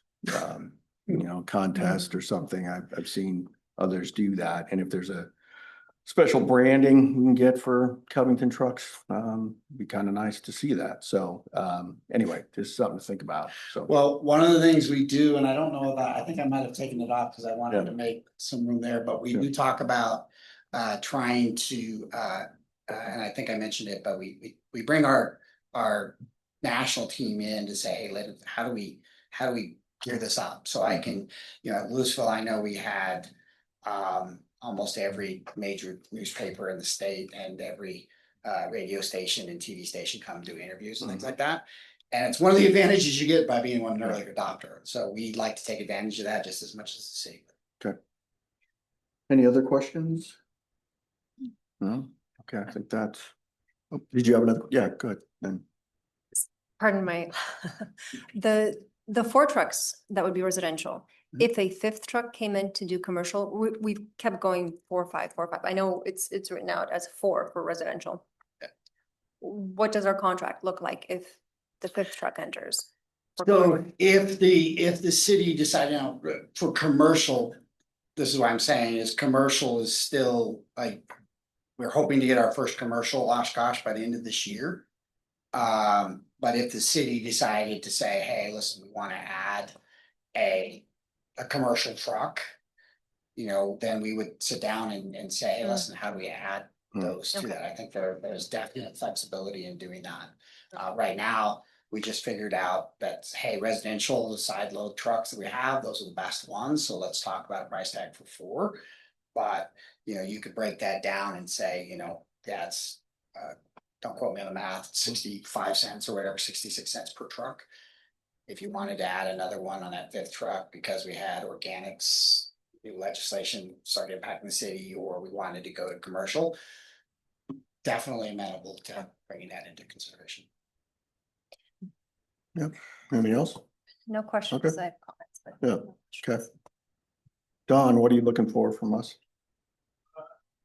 I think what we're just looking for, if there's direction or anything as far as where council is leaning as far as this idea, if they're wanting any more information on it or anything like that. Is there still questions? Do you want us to, we're working through the contract right now as far as finalizing that. And so obviously we need to bring that back to you. So part of that is just, are we bringing it back to you with EV in it or not? Or do you want us to come back and or provide additional information to you on that item before we bring back the contract? Questions for Don? Comments? Yeah, go ahead, Beth. When do you need to make a decision? When do you need a decision from us?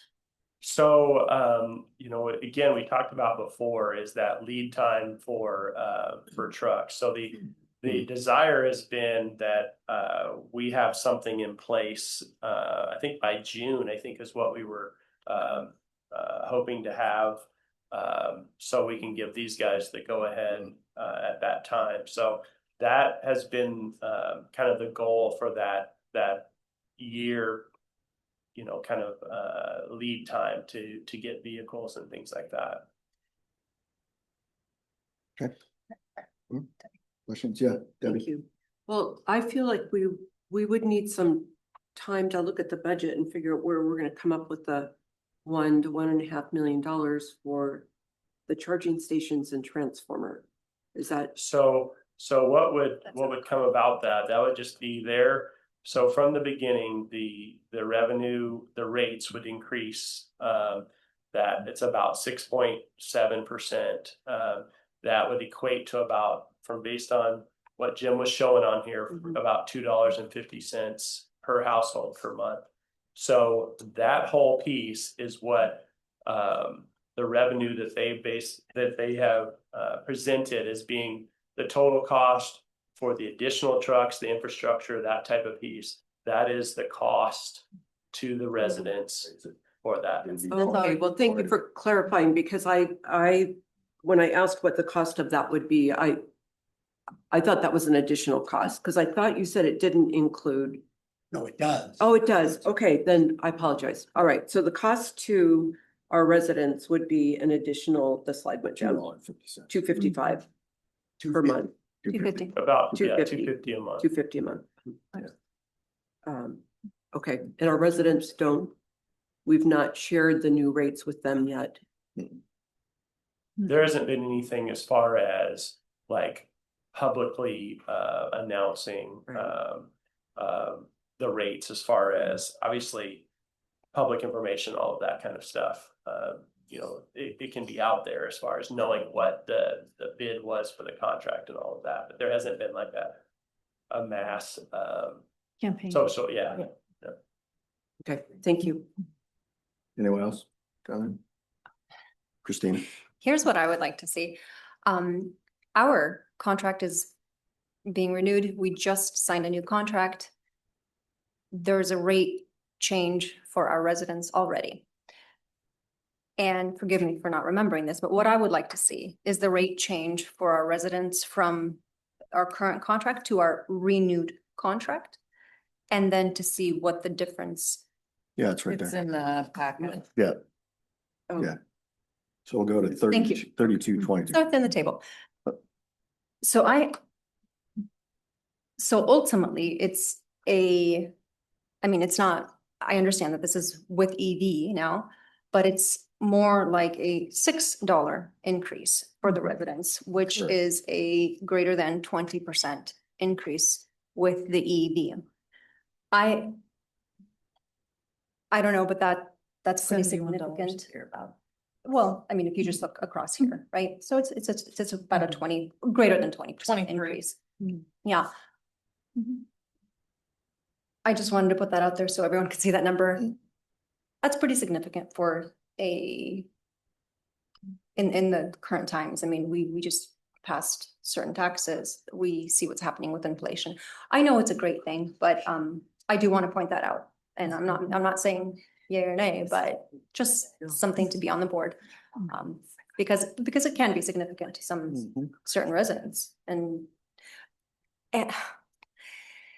as much as I would love to be the first city on the map to be progressive, and we also have to consider the task we are tasked with, and that's stewarding our residents.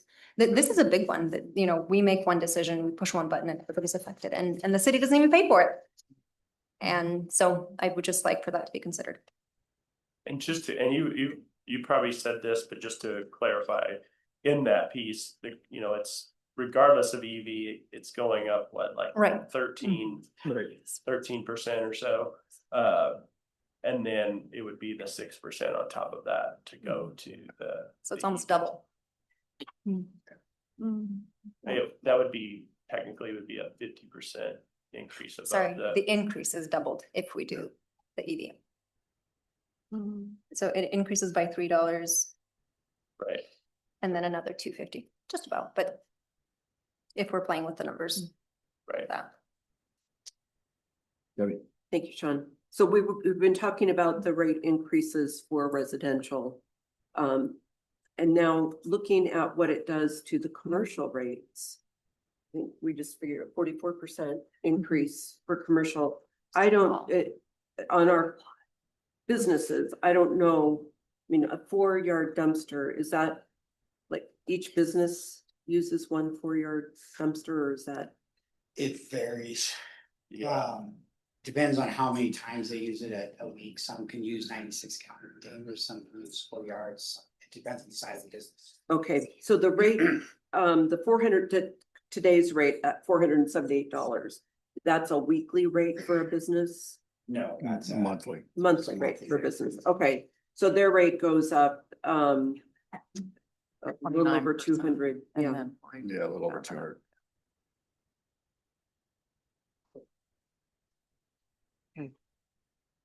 Other?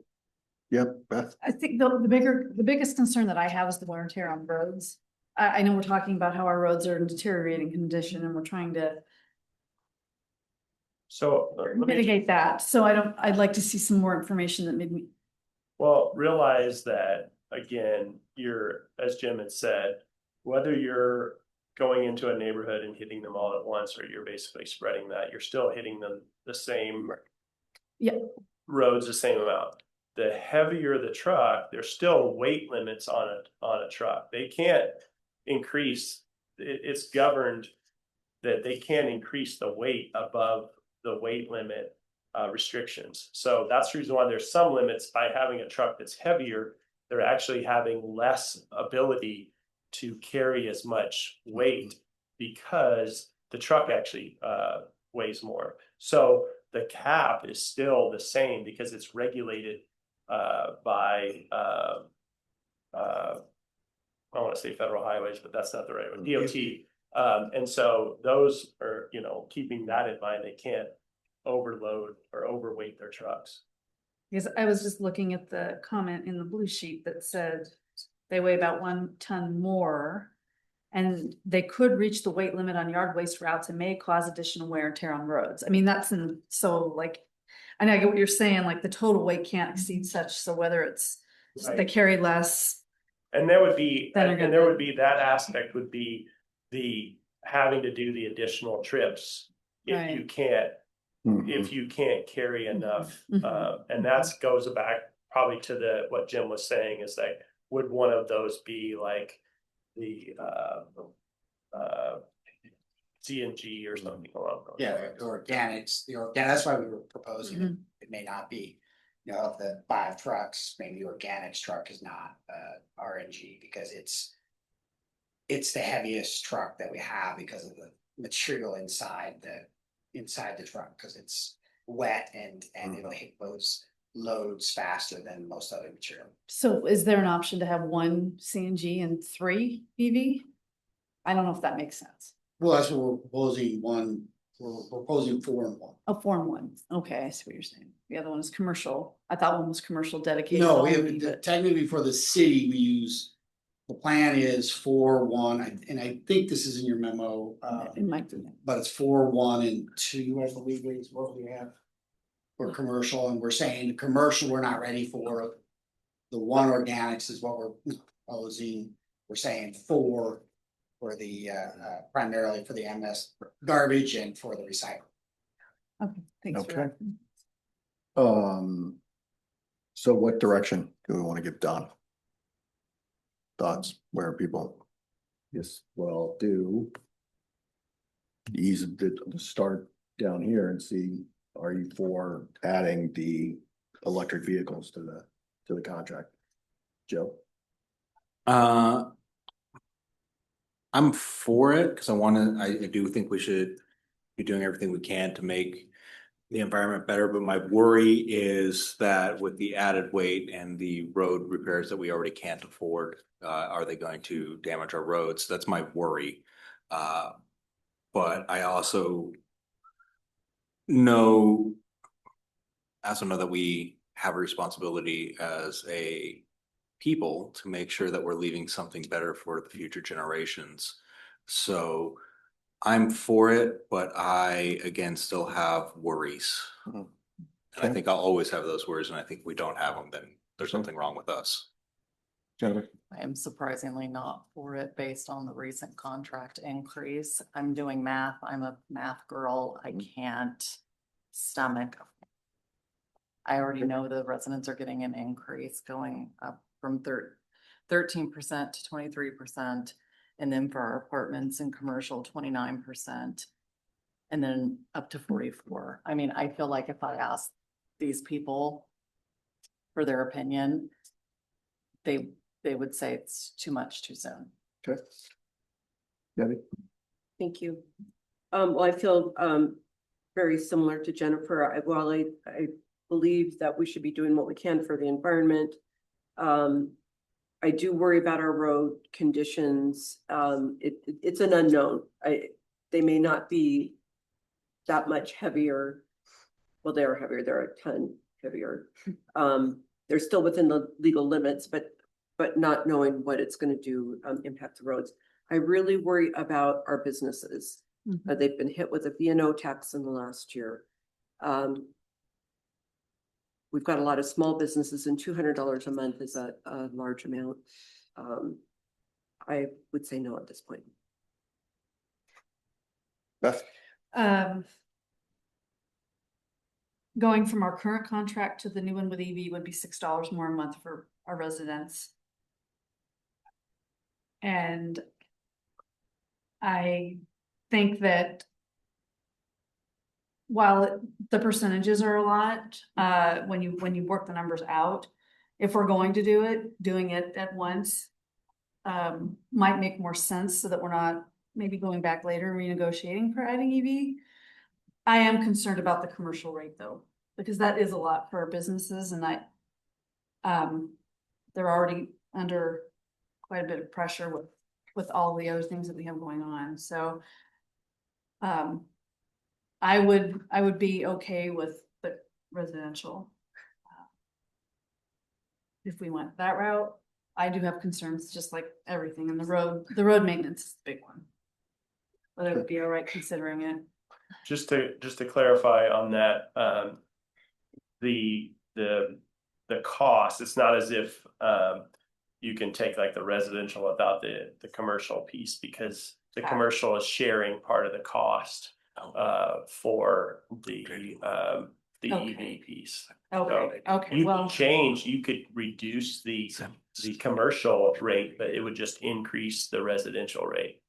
Okay, I got it. So then you're talking about $10 a month Okay, So, all right, so then I would say I would wanna wait. so, no. Okay. Christina? I think I would echo in the same agreement. In a perfect world, if our roads were brought up to standard and new, I wouldn't worry about the trucks at all. But we have some roads that are huffing and puffing, and if you increase that on those specifically, which there's enough of, plenty of, that who knows what would happen with them. But that's not even the main staple piece. It is the cost increase. I know it's progressive, I know it's forward thinking, but there's so much that has increased in the last couple of years for our residents, and some of it, are doing, and others just the economy, and just to hit them again, their garbage is gonna, if someone came to ask me and ask me, hey, will this affect our garbage pickup? And I'll say, no, then why'd you do it? For, sustainable energy and for this. And I don't know that I could justify that to every resident, and I don't know that most of our residents would be in favor of that. So I vote to wait. All right, well, I appreciate all that. I appreciate everyone's comments and Joe's position as well, but it looks like. Yeah, I just wanted to clarify something. Yeah. As much as I am for this, again, the roads worry me. 1 ton more on there. It's a lot, especially with adding 4 trucks, and that's 1 ton more per day times 4. So we're adding 4 tons. But the other thing I realizing, because I did the math earlier and I forgot to look at it again, wait for it. Gave a great speech. Don't get me wrong. It was great. It was perfect. You do have me swayed. I do think we should go to electric, but as someone who doesn't have a 32-gallon cart, and knowing that that's an extra $71.40 a month for just a 32-gallon, I can only imagine how much more that is a month for me. That I just going on that, or year, not month, year.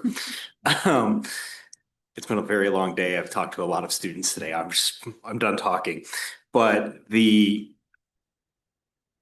added cost, I think, it's just can't do that to everyone at the moment. All right, so the direction is that we don't want to include this in our contract, so. All right. Sounds good. Thank you. Appreciate it. All right, bring it back in. Hopefully, we're okay. Yeah, the district needs substitute teachers for non-substitute math classes.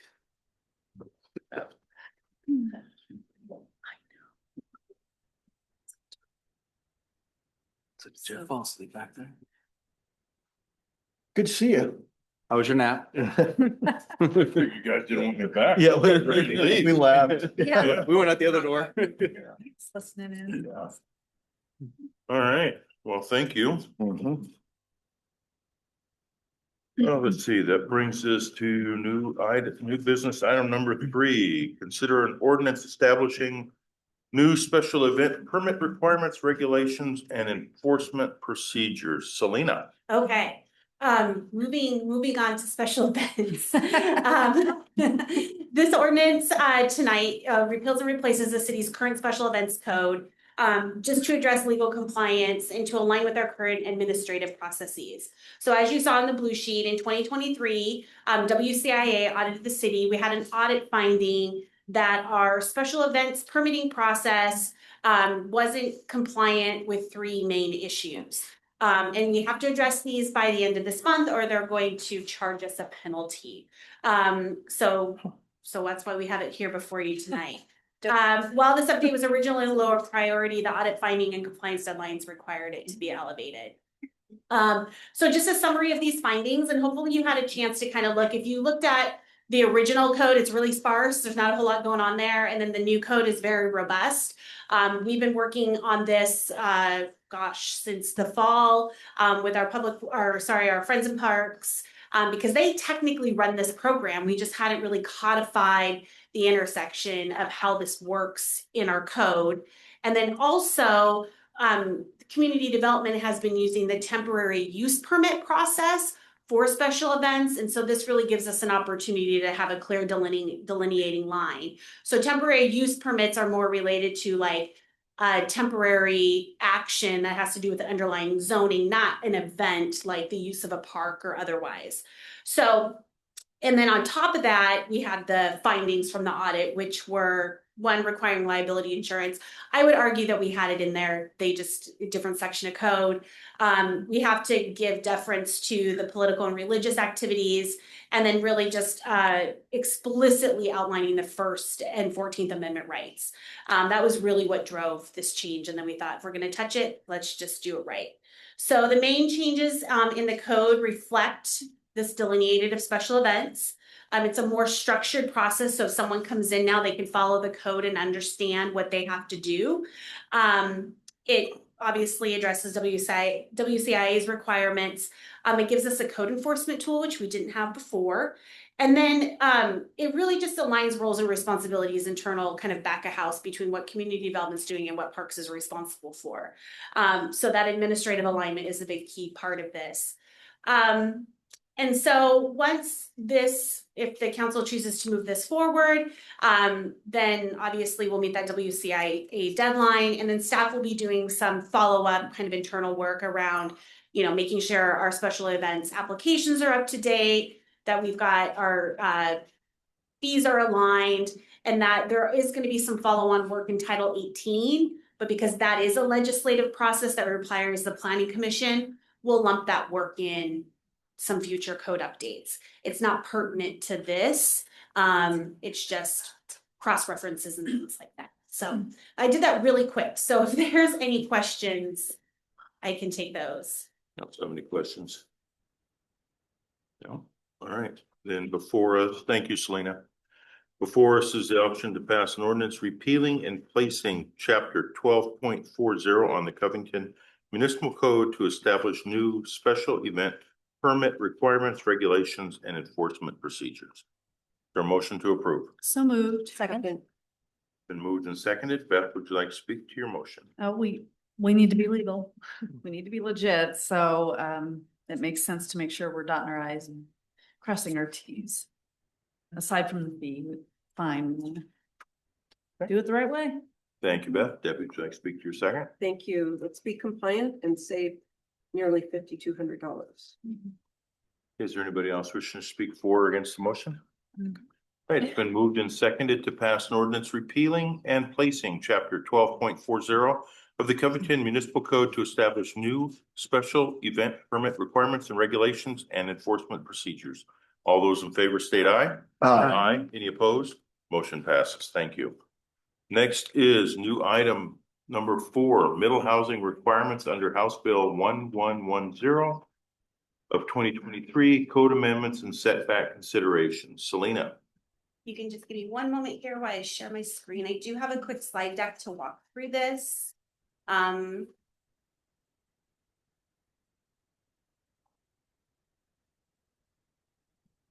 that? Yep. Oh, there we go. Okay. So tonight, what I'm bringing back before you is the middle housing code amendment. So this is part of HB 1110. It includes HB 1337 for ADUs, as well as some other minor code amendments. If we were touching the chapter, we added those. The purpose of tonight's conversation is to drill down on really one question around setbacks, and I'll get into the why and the discussion on that. And then 2, use this opportunity if there's just any other general questions for the council on middle housing before we bring this back to you June 11th to meet the June 30th deadline. You see on the screen here is a little bit of background. Just remembering back to February, the Planning Commission had voted 5-1 to bring the middle housing code forward to the council with a setback of 5 feet. And in Covington, we do an interior setback, so it'd be side and rear. We're not touching the front setback, which is 10 feet. And so they were 5-1. Then they discussed the dissenting vote, which was an uncomfortableness with reducing our setbacks from 7.5 feet to 5. The Planning Commission kind of started to think about, well, do we want to rethink that? Daphne and I said, let's just take it as is. We'll have the conversation with the council, the joint session, and then the mayor's direction was just bring it as is and the council will have the setback conversation. So that's what we brought before you tonight. I did bring this back to the planning commission at their March meeting because out of fairness, give them just a final opportunity to give some suggestion. It was not a formal vote, it was kind of an informal, like, hey, if we can change our mind, this is what we're gonna aim for. So that's a little bit of how we're here. So what are setbacks? So we've got some information here. They're basically the distance required between buildings and property lines. There's a lot of reasons why we have setbacks. That has to do with air, privacy, open space. For a very long time, the conversation was around fire, and fire needing wider, bigger setbacks. That conversation is fairly diminished because the building codes have gotten smarter and developers have gotten smarter, and they've changed the way that they build single family homes, particularly with egress and access through the front and the rear. And when you have those 5-foot setbacks, you're not having windows on the side that are for rescuing people. You might have a window, but it's not a rescue window. And much of the cities that Puget Sound Regional Fire support do have 5-foot setbacks. So they're very, very much okay with that in this conversation.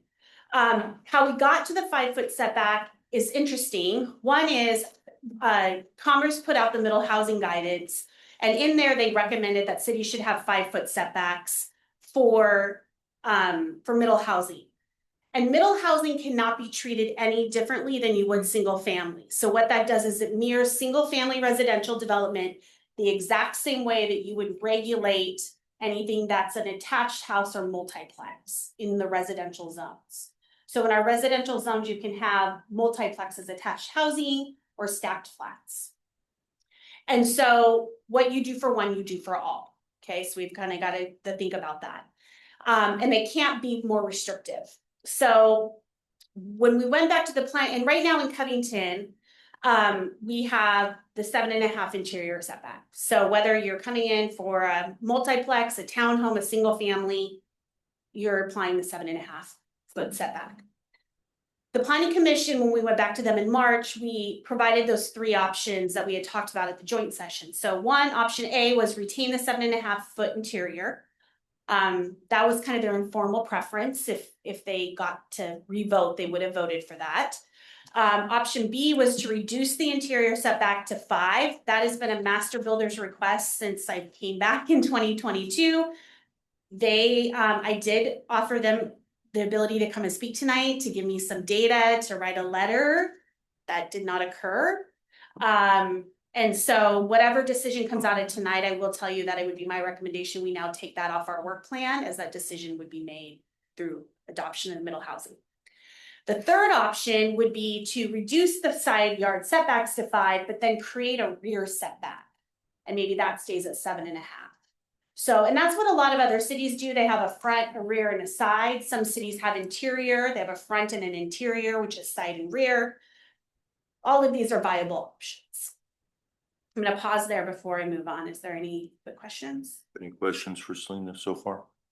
Okay. Okay. So this map is also, I believe, in your packet. And this is like literally a back of a napkin, a map. So I understand it's not accurate, but what the point of this was to say, when we were talking about where middle housing goes, or what areas of the city would a reduced setback apply to, the general assumption is that it's going to apply to new development, right? You're not going to go in, in retro other projects. The only point where that might occur is if you live in a development now that has a 7.5 foot setback, and you want to build a deck, and the city's adopted a 5 foot setback, you now have more room to play, right? But technically, new development is where you're going to see a lot of that occur.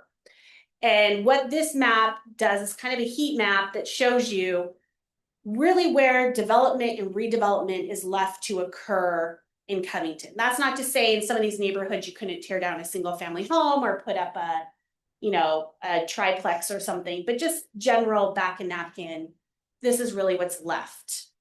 Unless you come in and redevelopment older neighborhoods.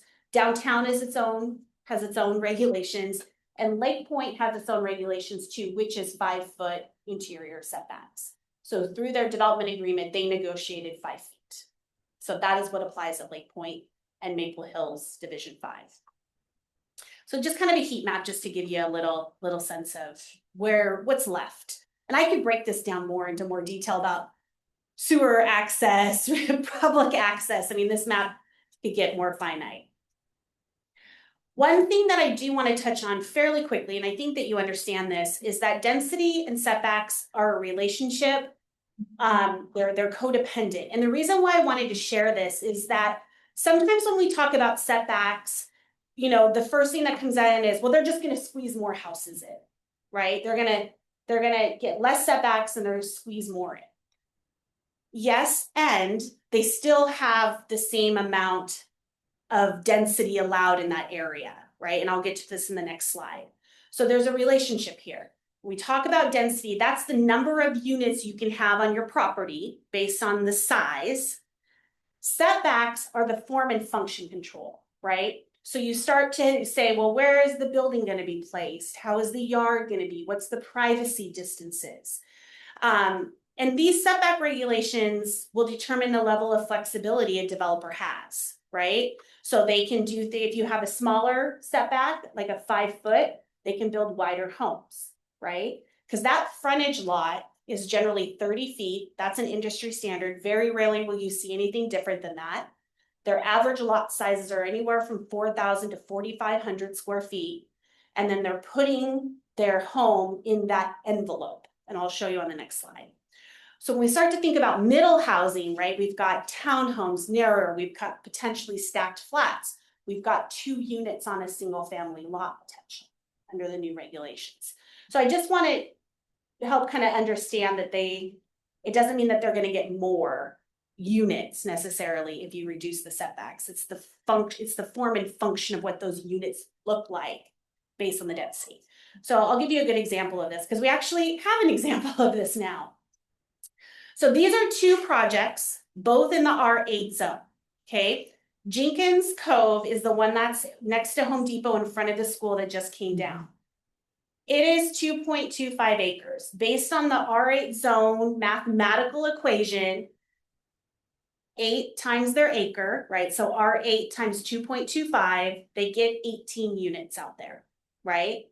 That's their ceiling, okay? There is a minimum density, which is 85% of that. So what is that, like 15 units? So regardless, the developer has to put something on there between 18 to 15 units, right? So now you look at that form and function. You look at where's their tree tracks? Where's their stormwater facilities? Where are their roads? What do they have left over to actually build homes on, right? And so in this Jenkins Creek Cove example, they were permitted for 18, they're constructing 18, and you can see how they did their design, right? In the exact same zone, in the R8 zone, we have Cedar Breaks. That's 9.85 acres. And we have this criteria in our code around net buildable. And what that means is if you own a piece of property and it's highly encumbered by critical areas, which Cedar Creek or Cedar Breaks is, then you get to remove that from your density calculation because that has to be protected land. But you still get the density credit for it. You can't build on it, but you get the credit for it, okay? So their net buildable out there is only 4.31 units. At the end of the day, on a almost 10 acre lot, they only have 4.5 acres they can actually build on. They still have to meet density though, right? That is a state requirement. So you're permitted 49 dwelling units out there. So that would be R8 times 9. Sorry, 79. What did I say? 49. Thank you. 79.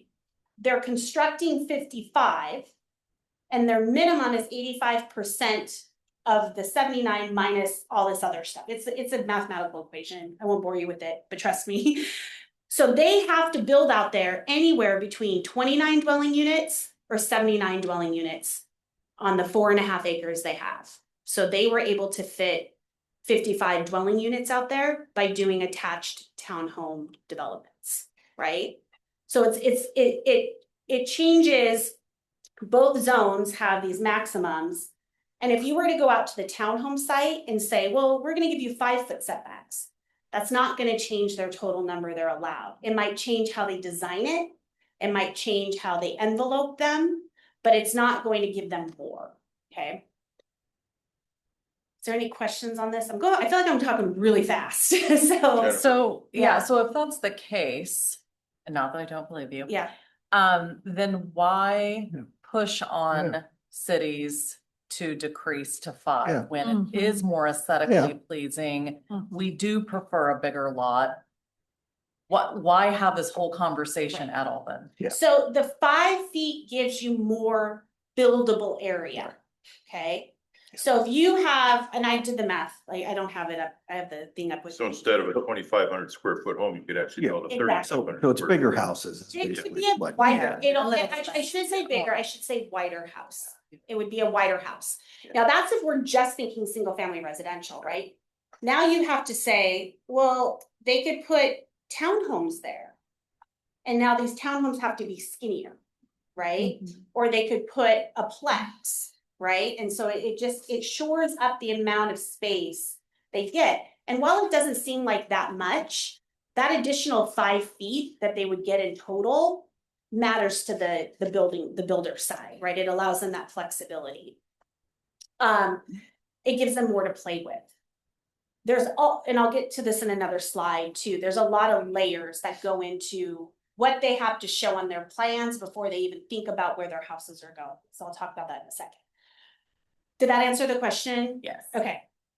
So here is just a couple examples. So on the left side, single family detached, that's what a site plan looks like. That's what we get for their buildings.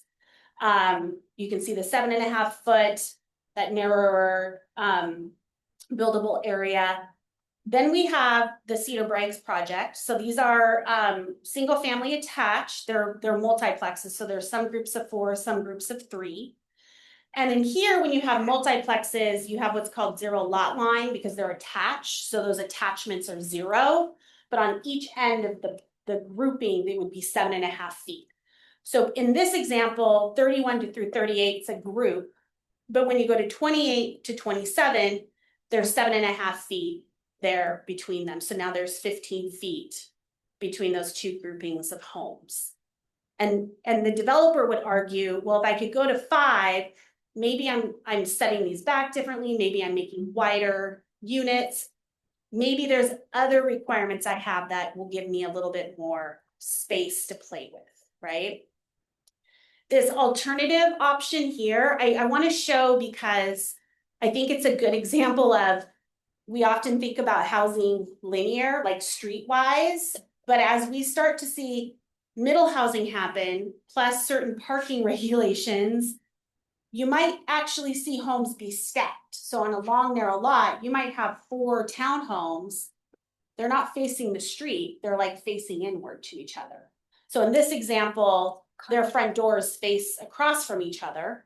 They're stacked long, and then the parking's behind in an alley or otherwise. So it's just another way, it's just another way to think about the built environment other than maybe what we're used to seeing is like everything comes off a street, everything has a driveway off of the street. Yes. I'm just trying to put a picture in my head. Is that kind of, that's 10 Trails-esque look, what you're just described? Yeah, it could be. I mean, Okay. It could also be just really strong urban form too, depending on the size of like what you might get as you start to go north into Renton and Bellevue and such. Okay, I was just trying to get a mental picture. Yeah. Thank you. Yeah. Can I ask a clarifying question? So in that bottom right, where the doors are facing each other, kind of like cottages, where are the setbacks there? Or they're not? Like, where would the difference be Right. there? And so like in that particular example, the setbacks are the building form. So you would have the property lines and then you'd measure 5 or 7.5 feet in. That's where you would place your building. Here, these are 2 lots that are mirrored. So you would have you would likely have a 7.5 side yard, right? Because now they're just orienting these. You still have frontage out here that is deeper. But the thing that I want to make clear in like this particular one, not to make it super complicated for you, But there's also additional layers around fire access, fire egress. So fire would look at, well, these are your front doors. We need to ensure we have enough. So then the fire code, trumps the minimum setback requirements. So, Yeah. but even specifically in this picture, I'm trying to Mhm. figure out what the 7.5 to 5 would change. And it wouldn't just be the sides, would it be the in between? It could change the in between, but I think in this particular case, it would be 7.5, but then the fire overlay would probably make it bigger, right? Okay. So just to show that there's layers that we look at, right? So baseline. I understand that. Yeah. Any other questions on this? And also if I'm going super fast, let me know. You're doing good. Okay. So then going back to kind of these layers, right? So when we think about development, there's lots of layers we have to look at. So developer comes in, they have a piece of property, they have to look at where are my roads going, right? We have tree track requirements, so then that where there's trees on the lot is going to dictate where those tracks likely go. If those things don't mirror, then that's oftentimes where we get things clear cut essentially and then reforested. They also have to look at their stormwater infrastructure. So on each individual lot, there's often a portion of stormwater infrastructure. Those have setbacks from buildings as well. And so they have to decide, do I want to put that in, do I want to spread that infrastructure across my development or maybe have a larger pond? It's up to them. And then also I wanted to bring up the urban wildfire risk, because that's another big conversation on the table around if these buildings are getting closer together, what's the urban wildfire concern? The feedback we've gotten on that is that one, we aren't as high as a risk in Covington than maybe some of the other cities are, but there's mitigation that they can do around that. So like where they're planting trees, potentially they have to decide to adjust their setbacks. The developer would have to say, well, on this side, I probably have to go to 7, or maybe I have to go to 6. And then the materials they use in the actual building itself. And then whether things need to be additionally sprinkled on the inside. Those are all industry decisions, right? They look at their product, they look at their site, they do that pro forma. When they come in for us, we check. Is it a permitted use? Are you meeting densities? Is your form and function meeting code, right? So developers, even if we say you get 5 feet, they still have to balance all these other requirements. It doesn't mean that everything's going to be built at 5 feet, but it does give them a little bit more space to play with. That would be their argument. Any questions there? This. One second, Selena. Just so rule 4.10 in council rules indicates that the council meeting needs to adjourn at 10 p.m. Right. Unless there's a motion by the council. So we may want to sorry to interrupt you. You but got 10 minutes. Okay. I'm going fast. Heads up. So moved. No, I get it. I've seen, I know what you're saying because my goodness, there are so many more regulations that any builder, or not even a builder, or someone who wants to build a home has to abide by. And most of the time, something else hijacks those 2.5 feet, but in the case, and so it comes down to zoning. So what I'm hearing, maybe to clarify a little bit, it comes down to zoning for us. If we wanted to rezone an area where we didn't want as many, homes per acre, then that's on us. But if it's zoned an R8 or, an R4, then that is a limitation. That is it. Those 7.5 to 5 doesn't really change much. Am I not from a density perspective? Correct. Sorry, that's what you're not all of a sudden does the developer get an extra lot. Right, now, right. Does his layout change? Exactly. Yes. Exactly. Right? So does he have different flexibilities? Yes. I would be in favor of the side going down to 5. I don't want the back touched because that's already an area where we're not getting enough backyard and whatnot. But I would be in just to state out there, I would be in favor because we have our regulations set in place. We have our zoning set in place, and the county requires way too much. I would be in favor of the setbacks changed on the sides, but not on the back. Sean? Can you go back to the slide where it talked about those different zones and that they're permitted for up to 79 or whatever, and they're only doing. So R8, they're permitted, they could develop 79. Yeah. But they're only developing 55, is that what you said? Yep. But with the they're gonna get 55 in there, they're gonna be smaller units though. Well, here, this is a good example of that. Just on paper, you can get 79. You would look at that site and go, where are you gonna put 79 units, right? They went to attached housing that got them closer than single family would have. Single family, they only could get design wise, I think like 32 or something like that, 30. In this particular one, if we would have, let's say these were 5-foot setbacks, could there have been an additional lot, you know, after you add 5 and 5 or 2 and 2 and 2, you know, as you go down, you might get to 30 and have an additional unit. So maybe it's not 55, maybe it's 56 units out there. Or do you get in a situation where they say, oh, well, man, I don't need to put all these individual stormwater systems on each lot. I actually now have a little bit more room to build a bigger, like, centralized stormwater facility. Or, oh, I've got a tree coverage issue, right? I can save a couple extra trees. That would be the industry deciding, right? And I will just say that, I mean, I don't want to get in the tree code, but we do allow trees to be on single family lots now. Before they were all in tree tracks and now they can be saved on individual lots. And we've got a couple examples out here at Jenkins, what are they calling it? Jenkins Landing now. And Wyvig, where those are in the backyard and they sit in those setbacks, but some of them are wonky. And when they have and they have like a push and pull there. But again, that's an industry design. We're not going to dictate that. So just gives them a little more flex. Yeah. They would argue it gives them more flex. So help me.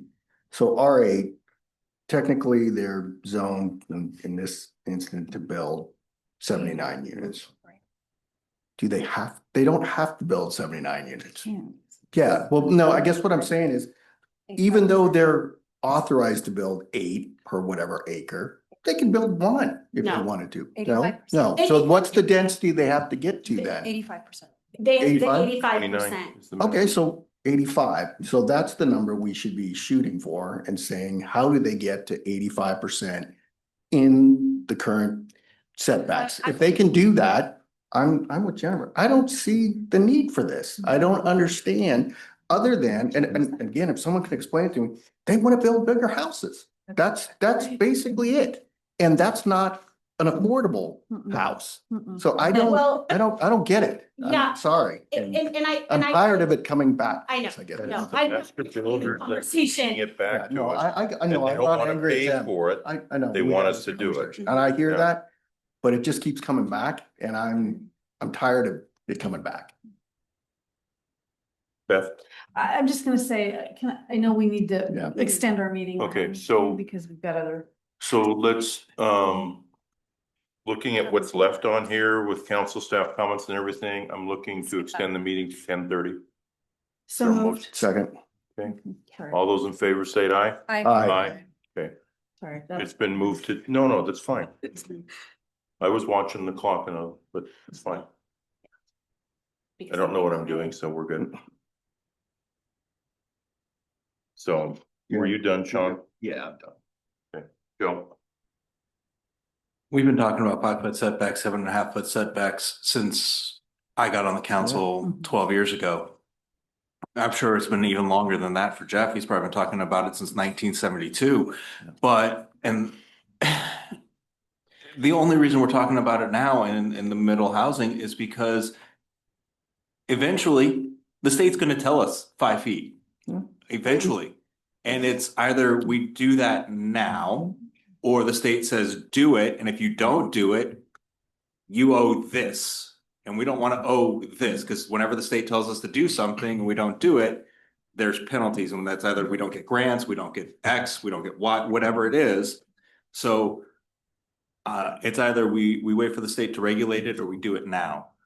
Do I want 5-foot setbacks? No, I enjoy the fact that my neighbors are 15 to 25 feet away from me. I really do enjoy that. My biggest issue with that though is that my neighbors also have a really tall fence and I can't see it when I pull out of my driveway. So that's just an issue I have. But I think this is just gonna be an issue we deal with. No matter if we say 7.5 feet tonight, we're gonna deal with it again in 2 or 3 years when the state comes up with another thing about middle housing. We're gonna be dealing with 5 foot, 7.5 foot, 3.5 foot, whatever.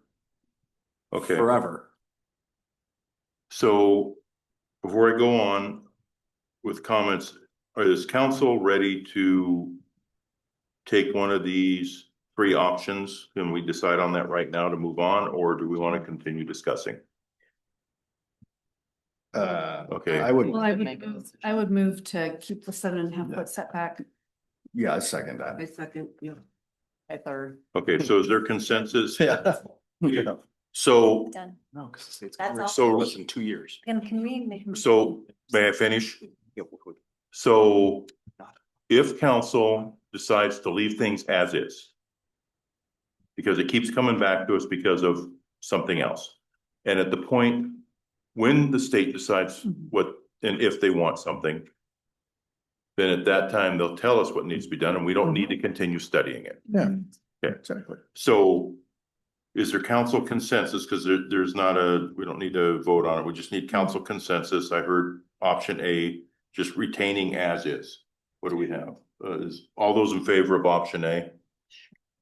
Keeping it. Okay, we have a majority of leaving it as is. Thank you. That will Okay. inform us. That's how you will see the final ordinance Okay. with no setbacks change. Okay, and that'll come back to us later for And- final vote. Did they vote to extend? Yeah. Yes. Yeah. Oh, okay. Yep, Can I ask? 10:30. Can I ask one final question? No. That's fair. That's fair. We can say. They took over an hour on that one agenda item. Yes. Yeah, go ahead. Go ahead. I'm generally the verbose one, so, I just also want to just ask one final time if there's any other minor questions that the council has on middle housing before we bring this back to you in June. Was there anything else that stuck out? Does anybody else have that on middle housing? Just anything that stuck out or questions? You'll have opportunity. They're still in session. Will they change anything else before it comes back in June? Yeah. Don't. We may- You I'm knock serious. on wood right now, Jeff. I don't. I'm not following, I'm following all the other things. I haven't been following middle housing, so I don't know if there's anything else that's possible. So, short answer for middle housing, no, like Okay. the actual model ordinance.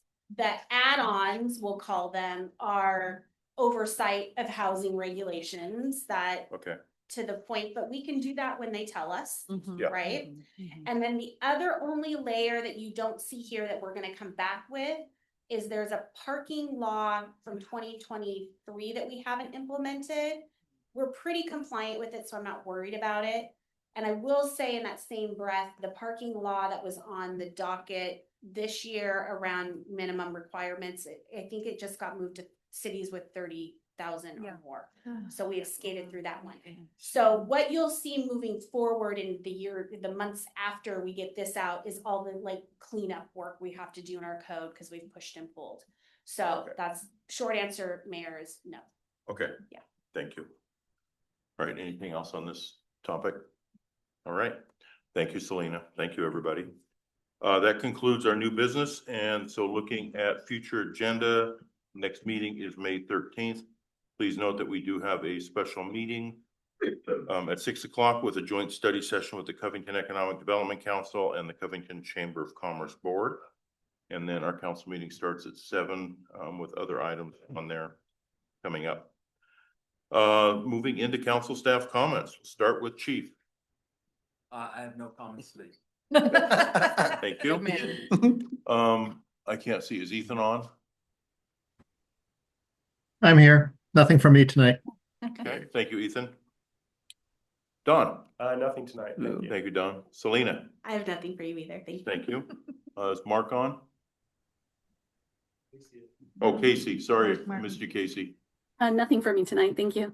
I even have you on my list here next, sorry. Mark? Thanks, Casey. Nothing from me tonight. Thank you. Thanks, Mark. Regan? Nothing. Thank you. Krista? There is no executive session and I have nothing further. Thank you. Thank you. You see. Unfortunately, I've got a long list. Yeah, I haven't been here in 6 weeks. Christina, I'm good. Great. thank great you. meeting today. Beth, Thank you so much for the presentation. Great. I know it's a heated debate. Mm. Appreciate all the work y'all do to help keep us on track, both Don and your team, Shelley. And also, just heads up, save the date, Saturday, September 27th, we'll be doing Purple Light Nights again, working with the city right now, figuring all that out. We'll get some comms out, but hopefully we can have another successful Purple Light Night event. And I don't need to say anything else. thanks, Beth.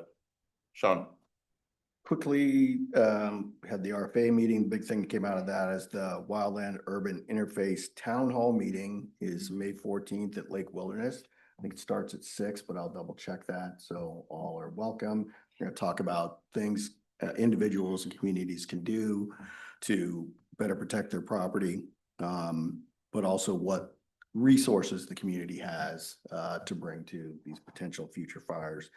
And then I just really enjoyed the Mayor's Day of Concern. It was outstanding. I love that event and heard from several people that we should do it more often. So anyway, that's it. Yep. Thank you. Yeah. Thank you. I'm not going to bore you with my skateboard book of updates. And I want to thank Mayor Wagner for doing this Mayor's Day of Concern. It's proven that the day before Easter is a very productive day for gathering food for the storehouse. So thank you very much. I'll let you share the stats. Nothing for me tonight. Thanks, Jennifer. Joe? Nothing. Wow. Thank you.